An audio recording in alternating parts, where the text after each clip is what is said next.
SpongeX here, and I just saw Plankton the movie on Netflix, which is the second Netflix spin-off movie of SpongeBob. Similarly to the Sandy Cheeks movie, this film got briefly leaked online last year, and I remember hearing people claim Plankton was better than the Sandy movie. Honestly, I found the Plankton movie to be even worse. The animation was admittedly better, although Sandy looked worse in this movie. Like, she only had a fur render on her tail, it just made her look kind of untextured, or, I don't know, something about her looked off. She looked like a character from one of those low-budget Nickelodeon DreamWorks shows, but... So yeah, admittedly, visually it overall looked better, but the writing was a lot worse. It failed to make me laugh or get engaged with anything happening. I mean, as dumb as the Sandy Cheeks movie was, there were a few parts that actually did make me chuckle. And this one, no. I was like deadpan, like dead inside watching this. It plays out too much like modern SpongeBob. Everyone just acting dumb, loud, and annoying, and, you know, saying typical things that might make kids laugh, like, well, that just happened. It's that kind of humor throughout. So, relying on callbacks to better episodes while constantly disrespecting past episodes by rewriting the history. Now, I know that the show never had continuity to begin with, but it annoys me how the show is trying to rewrite everything and trying to pretend that it does have continuity now. So the movie has flashbacks of Plankton and Karen's past, and it's honestly a very weak origin story. It retcons Plankton's and Mr. Krabs' tragic history of once being friends, as it rewrites it of Plankton and Karen just randomly walking into the Krusty Krab for the first time, and it's like, hey, this recipe could rule the world. I mean, I'm sorry, but that just ruins, like, the rivalry between Plankton and Mr. Krabs. I mean, I'm not going to pretend that Friend or Foe was a great special, but... yeah, it is kind of sad, though, how they used to be best friends and things just didn't work out. And it kind of makes their interactions in later episodes feel more impactful, knowing that they had history with each other. It also has really dumb and forced aspects from later seasons forced into this movie. In some of the later seasons, they introduced a forced excuse to try attracting girl viewers by having Sandy, Mrs. Puff, Karen, and Pearl hanging out while constantly calling themselves gal pals. It's like they're constantly high-fiving and shouting gal pals after doing everything. I swear, it's so out of character and in your face, it's just annoying. I have a hard time believing that any of these girls would enjoy each other's company. They have nothing in common. But PC executive interference can really lead to forced and questionable decisions in long-running shows. But yeah, the gal pals play a role in this story, and it felt forced. At least nothing from Camp Coral makes an appearance or reference. I mean, there's no Narlene, thank God, but the references are a real groaner. It's like they know that the story and jokes aren't entertaining enough. So here, let's shake the keys for the kiddies. Let's show Goofy Goobers or the Chum Bucket helmets from the first movie. It's like, oh my god, who cares? Yes, the SpongeBob movie was good when we were kids. The story was just unpleasant. And it felt like a mixture of episodes that weren't great to begin with. It mostly feels like a worse version of the Single Cell Anniversary where Plankton really neglects Karen on their anniversary. And he has to prove that he loves her, but all he's really trying to do is get the formula from her as he tricks SpongeBob into helping him. Will kids really get excited or have fun with this movie? I mean, it's basically a story about someone neglecting their spouse. Plankton just wasn't a fun or likable enough character to carry his own movie. And even the writers knew it to the point where they have to shove SpongeBob into near every scene in this movie. And just like in the Sandy Cheeks movie, he acts kinda out of character, too dumb to function. Seeing Plankton and Karen being a toxic couple, that was never fun for me to watch. I never really cared about episodes that delved into that. I always liked it better when, you know, Plankton's just a goofball villain, and then Karen was the snarky one to point out, like, oh boy, this isn't gonna work well. You know, it's like that's when they work better, but when they try having episodes all about them, I never feel like they actually work. So seeing a whole movie about their toxic relationship, along with terrible music numbers. I swear, like, I know the SpongeBob movies don't really have the best musical numbers, but it's like none of these were memorable. They were just awful. They weren't written well. They didn't sound well. The characters didn't sing them well. They were just unfun to listen to. So Karen gets fed up with Plankton not respecting her as she decides to go solo and tries to destroy the world by transforming into a giant robot. A lot of build-up that adds to nothing. So Plankton tricks SpongeBob into thinking that he'll help him save the world, but all he's really trying to do is plotting to kill Karen and take over the world himself. So yeah, a lot of BS happens until the movie forces Plankton to have a change of heart out of nowhere, and he tries to apologize to Karen and win her back. So this movie was a whole lot of nothing. It's hard to get invested with the character development in these movies when it feels so forced. You know the show will just act like they never happened as soon as the next episode airs. So the movie does have a few sequences of different animation styles, but none of it was really standout or fresh. It's stuff that we've already seen in the show. True for Square already had like a rubber hose black and white cartoon style, so The voice actors in this even had some poor line deliveries. Some of the worst I've ever heard in the series, in fact. Like, one of the worst deliveries was, there's a part where Plankton falls and SpongeBob shouts, "Oh no, my friend!" The way he says it's... I mean, not only is it a terrible line to begin with, I mean, who seriously talks like that? But that's like one of the worst line deliveries I've ever heard from Tom Kenny. It's like, that just did not sound like he actually cared. So... the Sandy Cheeks movie, it may have been a mess of a movie, but at least it had some fun new ideas that we haven't seen in the show before. We got to see Sandy and SpongeBob adventure through Texas to save their friends from a science lab. We got to finally meet Sandy's family. And as weird as it was, at least it was memorable for better or worse. Plankton tried fooling us into thinking that big things would happen with this movie, with Karen turning into an evil giant robot. I mean, the trailer flat out shows her, like, invading the surface world, and trust me, that really leads to nothing in the actual movie. Yeah, just skip this movie. The showrunners clearly don't care about treating their viewers like they have actual intelligence, so why should we care about actually watching this? SpongeBob has just fallen from grace. I'd rather rewatch the worst episodes from seasons 5 through 8 than rewatch this time-wasting movie. 4 out of 10. That's all I have to show for now. Thank you for watching. See you next time, and have a great day. SpongeGex here with my thoughts on the brand new SpongeBob video game, SpongeBob SquarePants Titans of the Tide. This serves as the third entry to the Purple Lantern SpongeBob games, following Battle for Bikini Bottom Rehydrated and the Cosmic Shake. The game is available for PS5, Xbox Series, Steam, and Switch 2. Honestly, I have no idea why this isn't available for PS4 or Xbox One, since it doesn't seem to utilize any current-gen specs. I can see why it's on Switch 2 compared to Switch 1, but sadly the Switch 2 is still a pretty lousy port. I unfortunately got the Switch 2 version because I had $200 worth of eShop currency, so I would have gotten the Series X version, but I figured it would have been cheaper to just use the currency I had and just buy the Switch 2 version. It looks fine on the Switch 2. It definitely looks a lot better than how low-textured Battle for Bikini Bottom Rehydrated looked on Switch 1. But it suffers from horrible frame rate drops during certain parts of the game.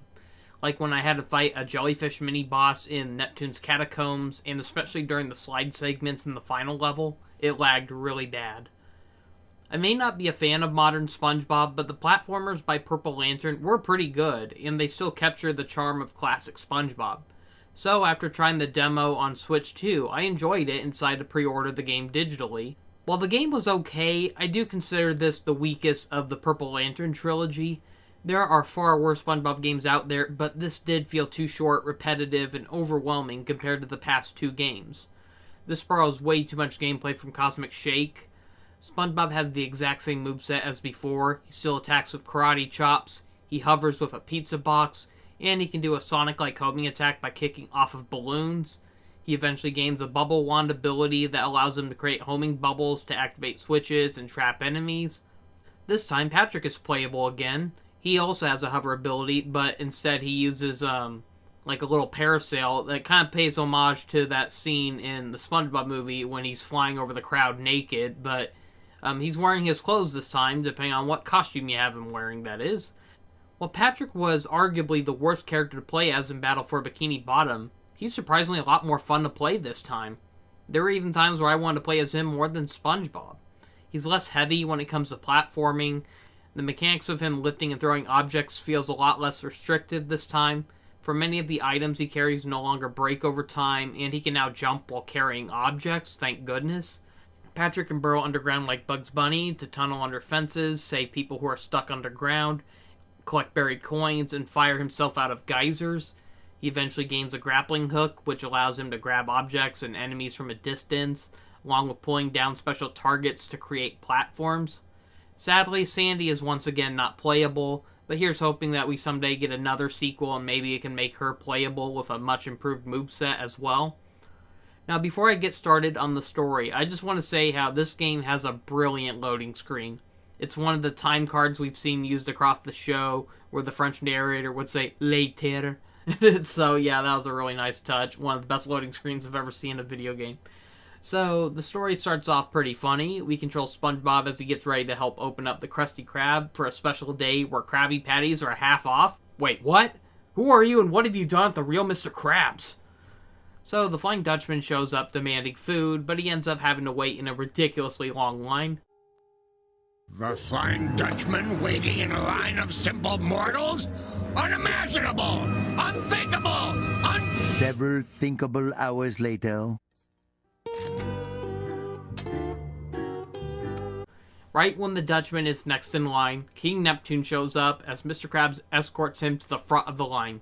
This enrages the Dutchman as he picks a fight with Neptune. The two start clashing, causing their powers to fire all over the place, destroying Bikini Bottom and turning many of the citizens into ghosts. SpongeBob gets struck and turns into a ghost as well. We then take control of Patrick as he decides to head down to the Krusty Krab for food. He makes some humorous commentary on how his path to the Krusty Krab looks a bit different compared to usual. Gee, was the Krusty Krab always floating in midair like that? So, Patrick encounters his first mini-boss fight, and for some reason, every time this game introduces a new enemy, they force us to fight a tougher version of the enemies that have more HP. Honestly, I'm not a fan of the combat in this game. It was fun in Battle for Bikini Bottom and Cosmic Shake, but there are just too many combat sections scattered throughout this game, with too many enemies at once, and they take forever to beat. Fighting with Patrick can be real frustrating at times. There were many times where I tried using Patrick's grappling ability to pull in objects from a distance and throw them at my enemies, but the auto-aiming is really bad. It would instead cause Patrick to be flung towards big enemies and get hurt. It's like I wasn't aiming for the enemies, I was aiming for an object so I could throw it at the enemies, but Patrick grabs onto the enemy and gets flung towards them, and oh, it's really annoying. It ruins so many battle strategies I had. Suddenly, Mr. Krabs shows up in a flying fortress called the Floating Patty as he has Patrick hop aboard. The Floating Patty is basically like Starship Mario from Super Mario Galaxy 2, just a small hub world where more characters and objects board the ship the further we progress. It's our hub to getting to the different levels, so you don't have like an actual hub world where you move around to get to the levels, you just have a simple level select screen. So, Patrick reunites with SpongeBob as they tap their best friends forever rings together, causing a strange occurrence where SpongeBob is no longer a ghost, but Patrick is now a ghost. So the two use their rings to take turns being ghosts. Basically a clever and humorous way to introduce the game's character swap mechanic. And so whoever you're playing as, the other character will be a ghost, and they'll basically serve as our Navi for this game, where they'll give us hints and all of that. And so, yeah, it's a nice nod to the previous game, because in that game, Cosmic Shake, Patrick was turned into a balloon, and so he was our floating, talking companion throughout the game. And so, in this game, it can be SpongeBob or Patrick, depending on who we're playing as. And, you know, I do like it when games do that, when they cleverly introduce a game mechanic, and they have it fit into the show's world. So, before we take off to the first level, Mr. Krabs forces us to destroy 4 objects with Patrick's throwing ability, and then we need to buy a uniform from Pearl, who is the game's shopkeeper. Honestly, the setup for this feels so poorly written. There's just no good excuse for why SpongeBob should have to buy a costume that does nothing but cause a radio antenna to stick out of his head. I mean, obviously, it's because they need some way to communicate with SpongeBob throughout the game so they can give him hints on where to go next and all that, but surely there were better ways they could have introduced this. Like, they forced you to put on this outfit. Like, you cannot progress to the next level until you buy this outfit and actually equip it. And that's annoying, because maybe you have a costume you already unlocked ahead of time. Like, I unlocked SpongeBob's Fry Cook uniform, so I wanted to wear that. But no, I couldn't wear that, because I was forced to wear the stupid antenna. So throughout the game, we can collect coins and exchange them for costumes for SpongeBob and Patrick, along with decorations for the hub world, along with health upgrades. The costumes feel like a downgrade compared to the huge selection we had in Cosmic Shake. In Cosmic Shake, most of the outfits could just be unlocked just by buying them. There were a few that you had to unlock through certain hidden achievements and missions, but most of them, yeah, it's like you just had to have enough money to get them. You basically unlocked more costumes to buy the further you got in the game, but here, you have to find the costumes hidden beneath treasure chests, challenges, or in hidden requirements, and then you have to buy them. So it's more of a chore to get costumes in this game, making 100% completion a real exhausting chore. For some reason, those who pre-ordered this game get 2 DLC exclusive costumes, one where you can play as SpongeBob with his butt exposed, like that one scene from the SpongeBob movie, where the back of his pants fell down, and then we also have a fully nude Patrick. What is this doing in a family game? Pearl's shop is overall pretty pointless. I mean, I guess it's good for those who like Pearl as a character and want to see a spot in the game where you can interact with her character, fine enough, but you don't need to go to Pearl to buy things. You can just do this in the pause menu. Just go to the pause menu, go to the shop icon, and that way you don't have to travel all the way back to the hub world to buy new items every time.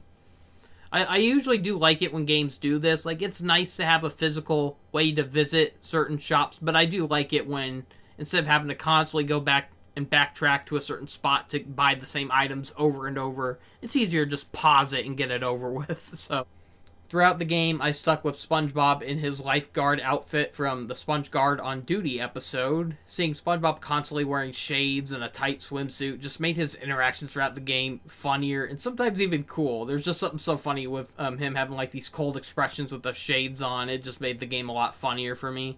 Though there was a bad glitch during the final cutscene where his eyes were clipping through the glasses. My favorite Patrick outfit had to have been the SpongeBob outfit from the episode Big Pink Loser. The plot of this game is honestly a complicated mess. It had a great setup where you assume the Dutchman and Neptune's clash end up altering reality, as SpongeBob has to adventure through a distorted Bikini Bottom to try to stop the fight between the two titans and get them to fix everything. Simple enough, but the plot feels so unfocused. The presentation is very rushed and unpolished. Many cutscenes are lacking music or sound effects, making everything feel amateurish and very empty. The first level has us adventuring to some beach and jungle themed level because Mr. Krabs wants us to find treasure or something. What does this have to do with saving Bikini Bottom? The level itself is pretty generic. It feels like a mixture of Goo Lagoon and the Kelp Forest, levels we've already seen recycled in many SpongeBob games. So we have to activate a lighthouse to prove that we're worthy enough of entering a forest for some reason, and then Sandy gives us a ghost surfboard to allow us to travel across the water and reach a lighthouse. At first it sounded like a cool new ability and a faster way to travel, but the steering and platforming while surfing is horrible. I even encountered a bad glitch after beating the chapter's boss fight, so I got on and off of the surfboard, but my character suddenly couldn't jump, attack, or use any other ability. Somehow they gave me the ability to walk on water, and they're not supposed to do that. So if this happens, you can basically just exit the level, and then the characters will return back to normal. But yeah, sadly the surfboard is not a permanent ability. It's only usable in certain sections of certain levels. If I recall, it was only available in the beach level and the frozen jellyfish fields level. So yeah, it would have been nice to just be able to use that anywhere, but nope, it's a restricted item, sadly. The first boss in the game is a giant flying Dutchman Jack-in-the-Box treasure chest, and it traps Mr. Krabs. So you gotta wait for it to like pop open, dodge its attacks, and then start whacking it. So yeah, pretty simple boss fight. The second chapter has us trying to infiltrate into Neptune's palace, so we can try warning him about the Flying Dutchman's next attack. Just a number of excuses to being locked out of rooms and having to crawl through many empty rooms and hallways, needing to fight off enemies and solving puzzles to get from point A to point B, and while I loved the character swapping mechanic at first, it got real old and tiring during Chapter 2. They expect us to swap way too frequently, even between a series of jumps. For instance, 1 minute you have to play as Patrick and use his burrow ability to launch into the air, only to come across an item that requires quickly swapping to SpongeBob. We gotta hit that item with a bubble to make a platform appear, followed by quickly turning into Patrick to use his grappling hook to create another platform, followed by needing to quickly swap to SpongeBob to use his homing karate kick to jump off a series of balloons. This game is filled with ridiculous platforming juggling acts like this, and they get even more complex the further the game goes on. After a lot of tiring platforming, puzzle solving, and combat segments, we finally get to King Neptune. Wait a minute, they retconned Neptune's son Triton, but they kept his wife, who was introduced in the same episode that introduced Triton. Now, Mindy from the SpongeBob movie is his daughter, despite how she was the daughter of a completely different Neptune in the SpongeBob movie. See, this is why I hate it when modern SpongeBob tries making callbacks to past episodes, because they just never add up. SpongeBob never had continuity to begin with, but they never put any thought into it, and it just makes everything so complicated. It's like either SpongeBob should have been a show that had continuity to begin with, or they should have just stuck with the fact that SpongeBob is a show with no continuity, and their desperate attempts at callbacks just kind of ruins the show nowadays. Admittedly, they're less irritating in the video game. Like, I think the callbacks are obnoxious in the TV show, but in the video game, they feel more sparingly used. They feel more fun to see in the video game, even though not all of them make sense. So the Dutchman shows up, and King Neptune uses his family as human shields, and the Dutchman kills them? No joke, this is the last we see of Mindy and the Queen for the rest of the game. They just turn to ghosts and they disappear. Of course, the ending implies that Neptune and the Dutchman will use their powers to restore the town and the citizens. But still, that was a real dick move of Neptune to let his family die like that. He tried acting like he was offended that they were killed, but still, he hid right behind them. He used them as human shields. Yeah, that was a really messed up part of the game. So, SpongeBob and Patrick get trapped inside of Neptune's catacombs. Here they find a prison that contains the villain from the last game, Madame Cassandra. She begs SpongeBob and Patrick to free her from her cage in exchange for some help. The crazy chocolate-obsessed fish from the classic episode Chocolate with Nuts is also here. We break him out and we can participate in a side quest that involves stealing a piece of Neptune's chocolate and giving it to him. Chocolate! Chocolate! So after freeing Cassandra, she betrays us and leaves us stuck fighting with a possessed statue of Neptune. The third chapter is the craziest chapter in the game. I'm just disappointed that the trailers gave it all away, because this should have been something they kept as a surprise. So SpongeBob and Patrick meet up with Sandy with a plan to meet up at the Fry Cook Museum to stop the Dutchman and Neptune, only for the Dutchman to attack their ship, causing SpongeBob, Patrick, and Sandy to fall overboard and land in a now frozen jellyfish fields. Sandy builds a camp and asks for the boys to go out and find some jellyfish jelly for food supplies before they all starve to death. So while the boys were gone, they come back to find that Sandy is missing, and they see monstrous footprints, and they hear loud growls and roars echoing in the distance. Patrick begins acting like a jerk out of nowhere, not caring about rescuing Sandy. This causes SpongeBob to get into a fight with Patrick. The two go separate ways, and we're forced to play as SpongeBob alone through a bunch of rolling boulder sections, until he finally meets up with Patrick. The two apologize and move forward.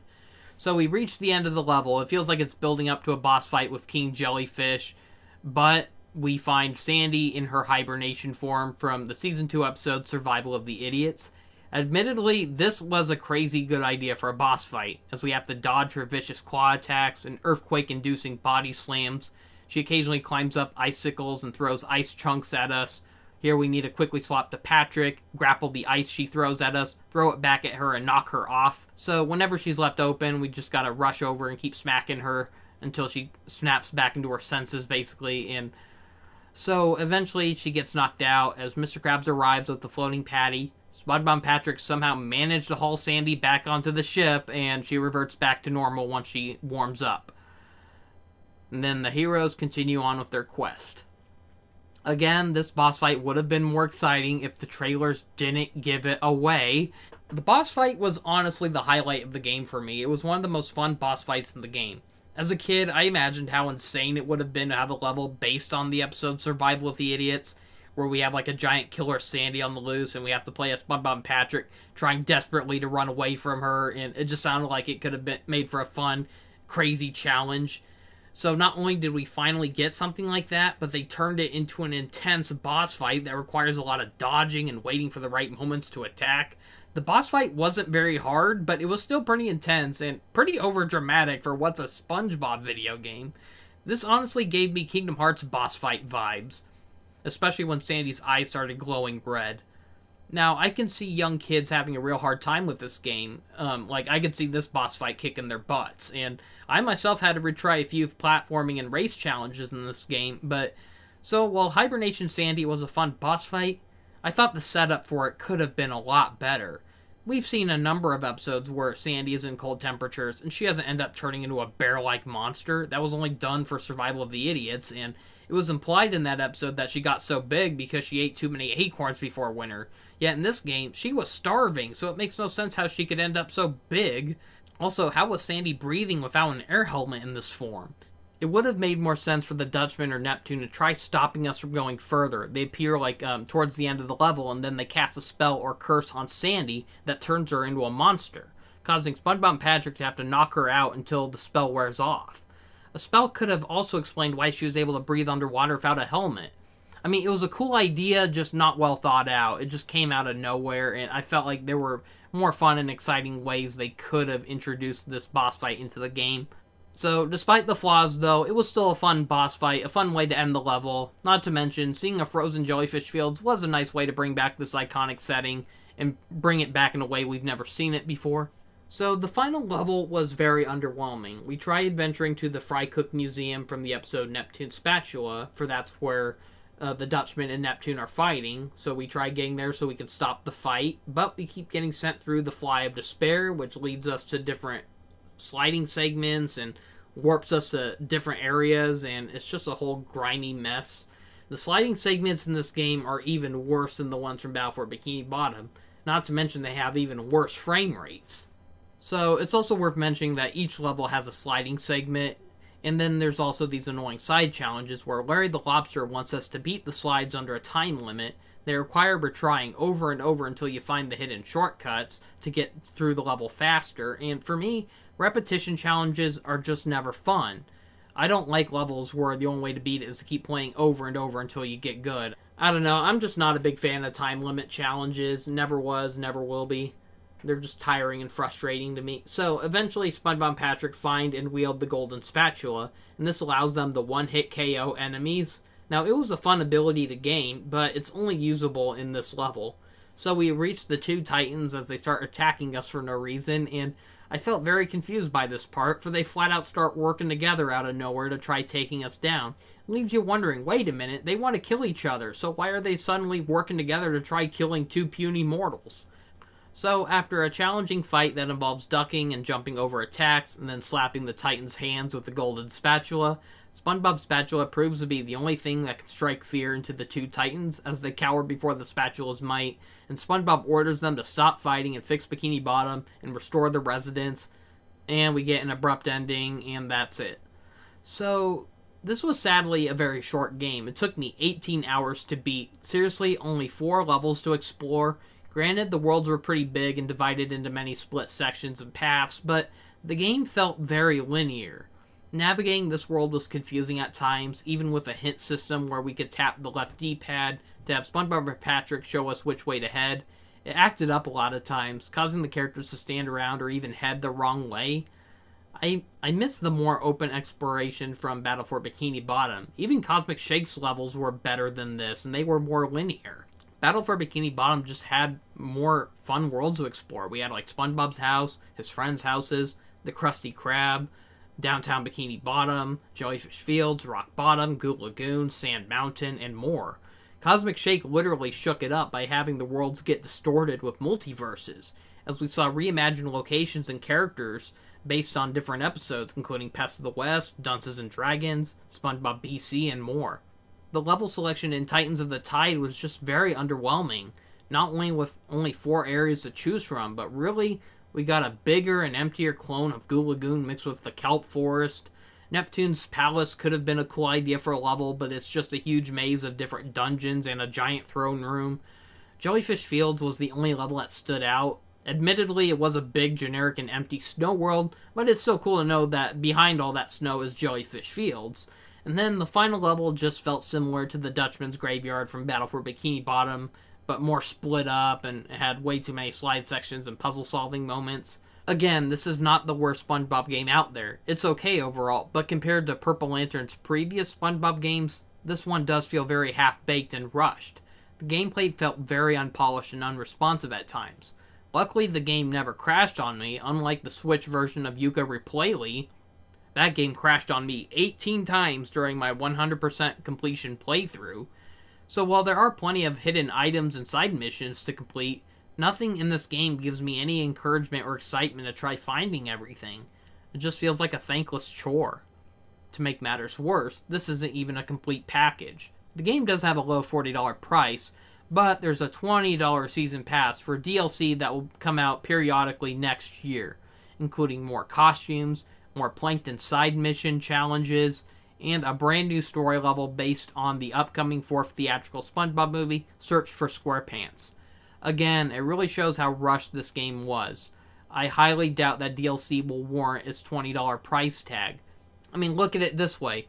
For $40, we get 4 levels, 4 boss fights, and a number of costumes for SpongeBob and Patrick, all for $40. Fair enough. So then, for this DLC, which is asking $20 from us, we get only 1 new level, a few skins, and missions that use recycled in-game assets. This game is overall very cheap and stingy. I admittedly did buy the Season Pass bundle, so I might make a video about the new level when it releases down the line, but I doubt its inclusion will change my overall thoughts on this game. So overall, I give Titans of the Tide a 6 out of 10. It had some nice ideas, but it had an unfocused story with wasted potential, half-baked cutscenes with a lot of missing audio, repetitive combat, repetitive and tiring platforming. The boss fights were admittedly okay, especially the Sandy boss fight, which was arguably the highlight of this game. But the controls during a lot of sections felt very unresponsive, especially during the surfing and sliding segments. Anyways, that's all I have to show for now. Thank you for watching. See you next time. Have a great day. SpongeGex here with my thoughts on the 4th theatrical SpongeBob movie, The Search for SquarePants. There will be spoilers ahead, just to let you know. Now, it's no secret that I used to be a huge fan of SpongeBob, but I really hate the direction the series has taken over the years, especially after the creator's death.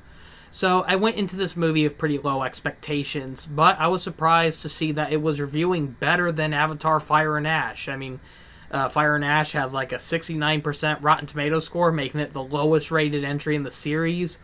Now compare that to Search for SquarePants, which has a 90%. I was thinking, okay, I can believe that this movie is better than sitting in a theater for 3 hours watching the same rehashed story of Avatar for the 3rd time in a row, but I doubt this movie is a 9 out of 10. The only SpongeBob movies I ever liked were the first 2. I did not like the 3rd movie, and I did not care for the 2 Netflix films. Yes, I even did not care for the Plankton movie. I thought it was really overrated. I did not see what was so special about it. So it's sad to know that the Search for SquarePants movie was meant to be a straight-to-streaming movie, and boy does it really show with the story and visuals. I'm sorry, but overall it was a very mid movie for me. I mean, kids will like it just fine, but there was a lot that held this movie back for me. I'm just not a fan of the 3D animation in this film. All the characters look like plastic toys, and the live-action scenes looked fake as heck. It's one thing for the fake live-action visuals in the TV show or even the Netflix movies, but it feels so wrong to see such lousy effects and green screen effects on the big screen. Some of these visuals were kind of cool, though, but for the most part, it was a kind of bland-looking movie. The writing was the movie's biggest weakness, in my opinion. It felt like a mixture of ideas we've already seen done to death in the show. SpongeBob is afraid to ride a roller coaster and he starts feeling like he needs to be manlier. Didn't we already see this roller coaster conflict done better in the episode Roller Cowards? And the SpongeBob movie even did a better story of SpongeBob trying to prove he's manly enough, and it felt more impactful as well. In the movie, it was more heartbreaking for SpongeBob because he felt like he needed to prove himself that he's manly enough because he worked so many years being a loyal worker for Mr. Krabs. He was the right person to be the manager of the Krusty Krab too, but Mr. Krabs gave it to Squidward, the lousiest worker in the world, just because Squidward is older than SpongeBob. We absolutely understood why SpongeBob went on this dangerous quest to retrieve Neptune's crown, save Bikini Bottom, and save Mr. Krabs. SpongeBob wanted to prove to Mr. Krabs that he is indeed worthy of being a manager. In this movie, what are the stakes that set SpongeBob off to adventure on a dangerous quest with the Flying Dutchman? Because he's afraid of a roller coaster, and Mr. Krabs brags about how he used to be a swashbuckler and once adventured with the Flying Dutchman. I mean, wow. What a downgrade compared to the plot of the first movie. I'm sorry, but risking your life over a roller coaster and wanting to be like Mr. Krabs isn't as engaging as SpongeBob and Patrick risking their lives to save their home and SpongeBob's boss. It's just not as big of a plot. The movie is filled with repetitive and annoying scenes that really drag on, like SpongeBob and Patrick shouting the same word over and over. Like, there's one scene where they're shouting the word big guy back and forth for nearly 30 seconds, and a lot of this is stuff we've already seen in the show, like villains laughing only for another character to join in and ask, why are we laughing? Ha ha, isn't that a funny joke that's been done to death? A lot of the humor is just a real groaner. The first hour was torture to sit through, but I'll admit it got a little better during the last 30 minutes. There are still some funny moments, like the opening of the film where a live-action pirate tries telling us the backstory of the Flying Dutchman. The narrator is played by Mr. Krabs' voice actor, Clancy Brown. He tries telling the story while sitting at the table inside of a ship at sea. As he starts telling the story, the rough waves cause the whole room to tilt to one side, causing the narrator to pause, and he waits for everything to calm down. He tries again just for the room to slide around again. So then the narrator pulls an anchor from the table and weighs the table down. That was admittedly pretty funny. The backstory of the Flying Dutchman leaves a lot to be desired. It just shows how he started off as a live-action pirate. He got cursed for some unexplained reason, turned into a cartoon ghost, and he's trapped to live the rest of his eternity as a ghost under the sea, unless he can find a pure soul to break his curse, which involves taking a pure soul to the underworld, complete some trials, and then blow into a horn at the end of a journey. It's kind of complicated. Honestly, this feels more like a plot for a video game, and what do you know? The new SpongeBob video game actually has DLC that's going to be coming out based on the plot of this movie, and like, when I was watching this, it's like, yeah, it was so obvious. They just wanted to make this plot so it could tie in with a video game, or because the plot really does feel like a simple video game plot. It doesn't really feel like a movie plot, to be honest. So, in this film, Brian Doyle Murray does not reprise his role as the Flying Dutchman, but they got Mark Hamill, Luke Skywalker himself, to voice the character. Now, I wasn't too excited for the Dutchman getting a different voice for this movie, but I'll admit Hamill did a fine job voicing him. And it kind of makes sense why they got a different actor to play him in this movie, because they wanted to have an actor who could both voice the character and look like the character, because there are live-action scenes in this movie where we see the Dutchman as a human, played by Mark Hamill. So while Brian Doyle Murray, sure, he has the voice of the Dutchman, but I doubt he would look right if you dressed him up as the Flying Dutchman. It just wouldn't look right. So yeah, it kind of makes sense why they got Mark Hamill. They wanted a character who could both look and voice the character. So we cut to SpongeBob, who is excited because he's finally tall enough to ride a scary roller coaster at a theme park. Surprisingly, the theme park is not Glove World for once. That was kind of jarring, but man, I can imagine that scene probably scarred a lot of kids from wanting to go on a roller coaster, because we see a lot of exaggerations of like people flying off the roller coaster, getting shot at by cannons. So yeah, I can imagine a scene like that would scare kids from wanting to go onto a roller coaster in real life, but... So, SpongeBob chickens out and rushes to Mr. Krabs to bail him out. Mr. Krabs shames SpongeBob for being such a coward, as he brags about how he used to be a swashbuckler and adventured with the Flying Dutchman. He even shows a certificate that claims he's a swashbuckler. Now, I know SpongeBob is infamously known for having terrible continuity, which makes it more annoying every time they retcon a character's past. I mean, for most of the show's run, Mr. Krabs was said to have worked for the Navy. He served in at least one war, but now they're just saying he wasn't a Navy man, he was just a pirate who worked with the Flying Dutchman, despite how the Flying Dutchman's first episode had it established that he was just a ghost story at first, and it shocked everyone when he turned out to be real. So I don't know.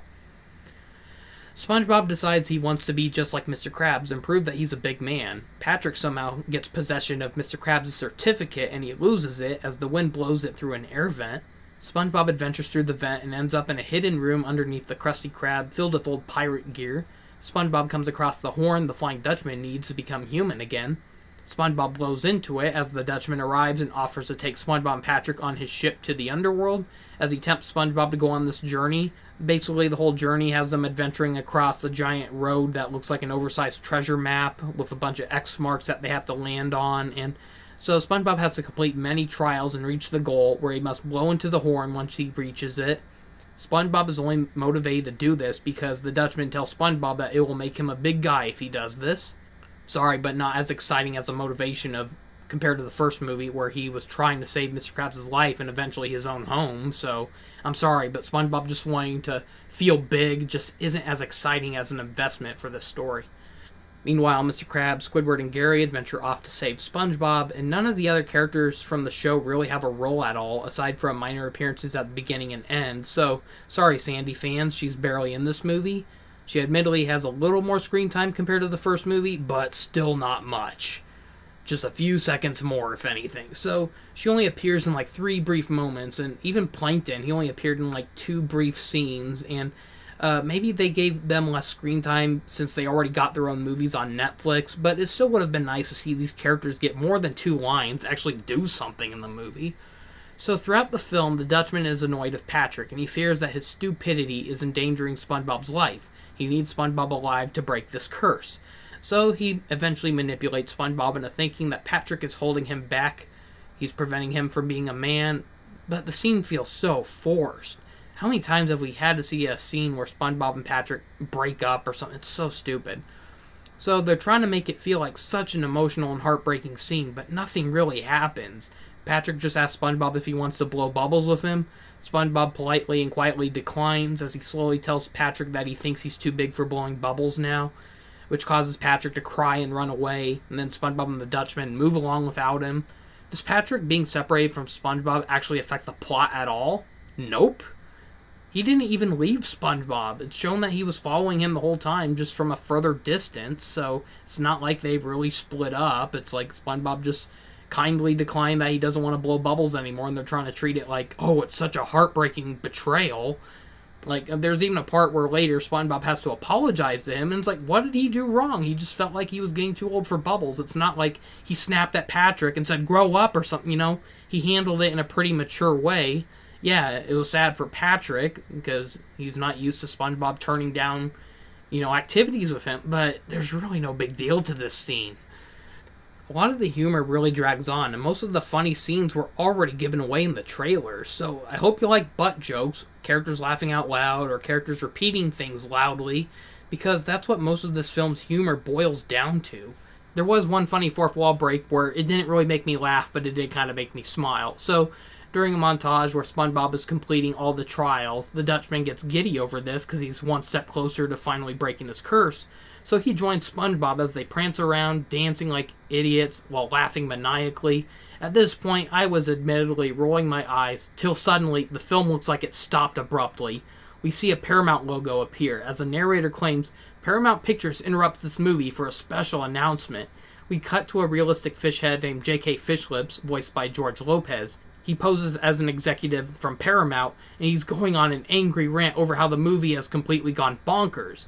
He's like complaining how nothing makes sense all of a sudden, and he's demanding the crew to do something to make the film better because he's losing the audience. And so then he yells, "Get Sandy Cheeks in this movie!" And I'll admit that was pretty funny. Like I said, I was rolling my eyes at how ridiculous the movie was getting. Like, as SpongeBob and the Dutchman were just laughing like idiots, I was rolling my eyes like, oh god, make it stop. Like, there was just something so funny about seeing what looks like a Paramount executive getting mad at how ridiculous the movie's getting. That was kind of funny.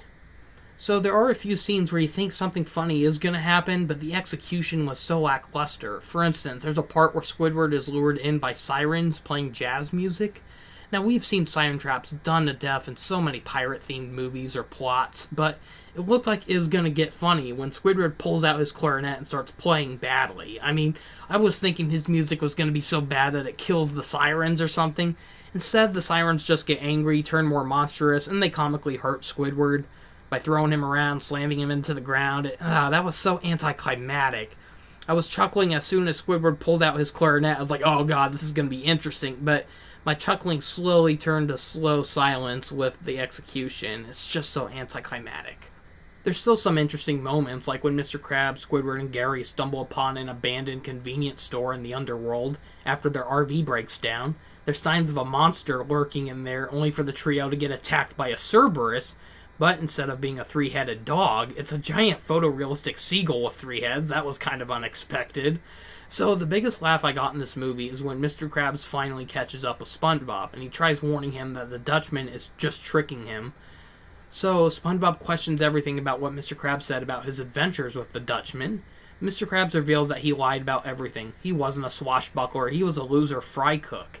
One day, the horn the Dutchman was after magically appeared in front of Mr. Krabs, because lazy writing. Mr. Krabs blows into it, which summons the Flying Dutchman.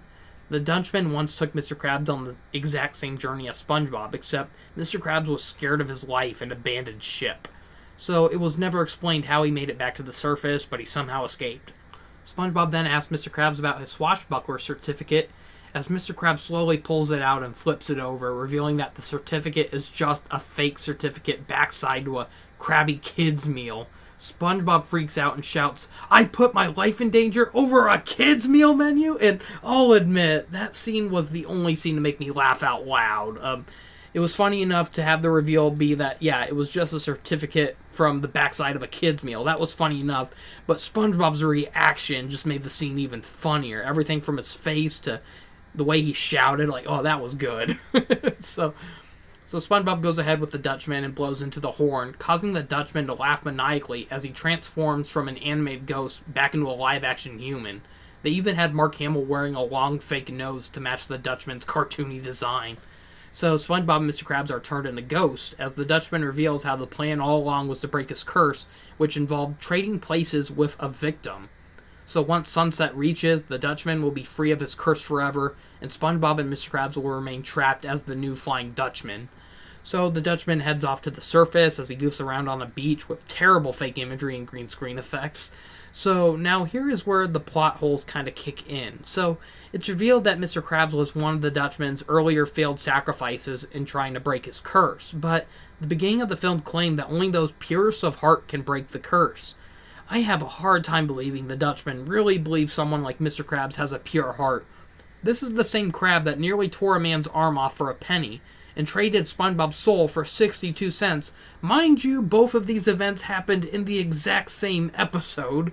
So another plot hole is that we see SpongeBob and Mr. Krabs riding the Cerberus Seagull to the surface to chase after the Dutchman, but I thought that the Dutchman's curse was supposed to keep them trapped underwater for eternity. This just doesn't really add up.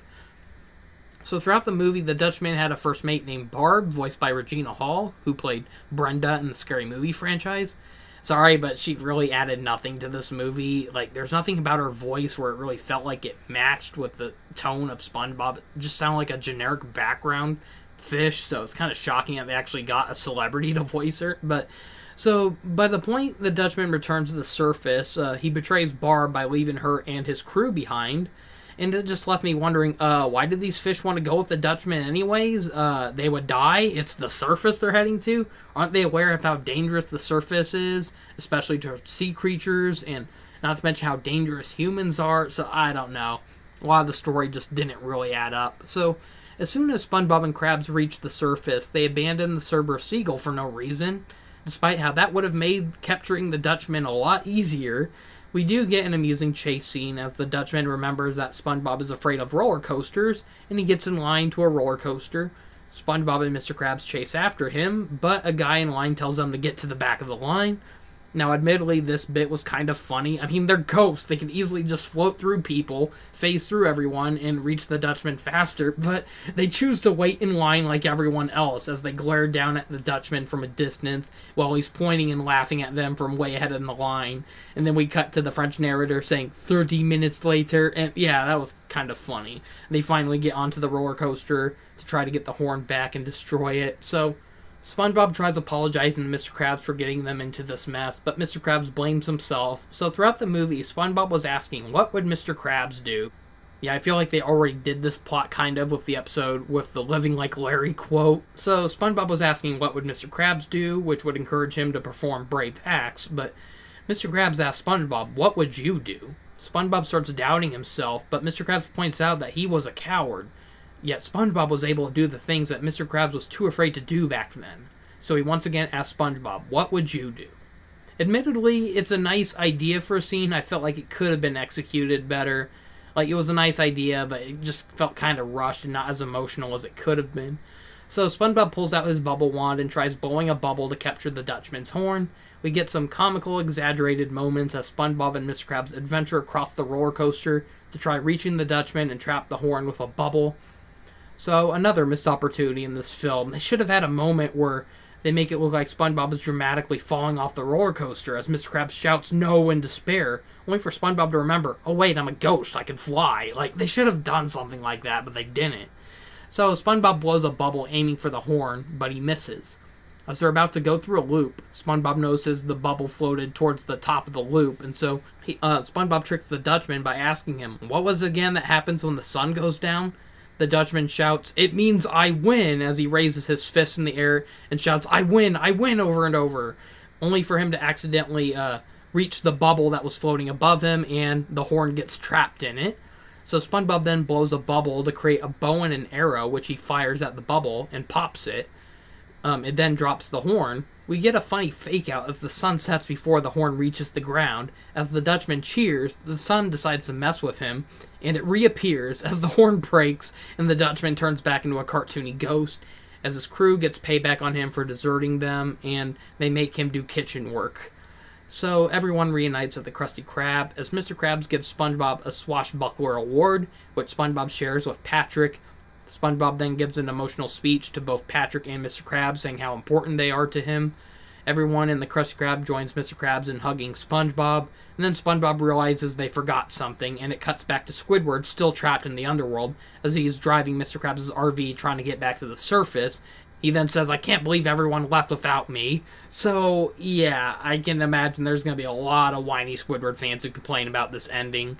There's just so many people who, get mad at the idea of Squidward, getting tortured, I guess is the best way to put it. But I thought it was a hilarious ending, though. But overall, it's a very mid movie. It's not the worst, mind you.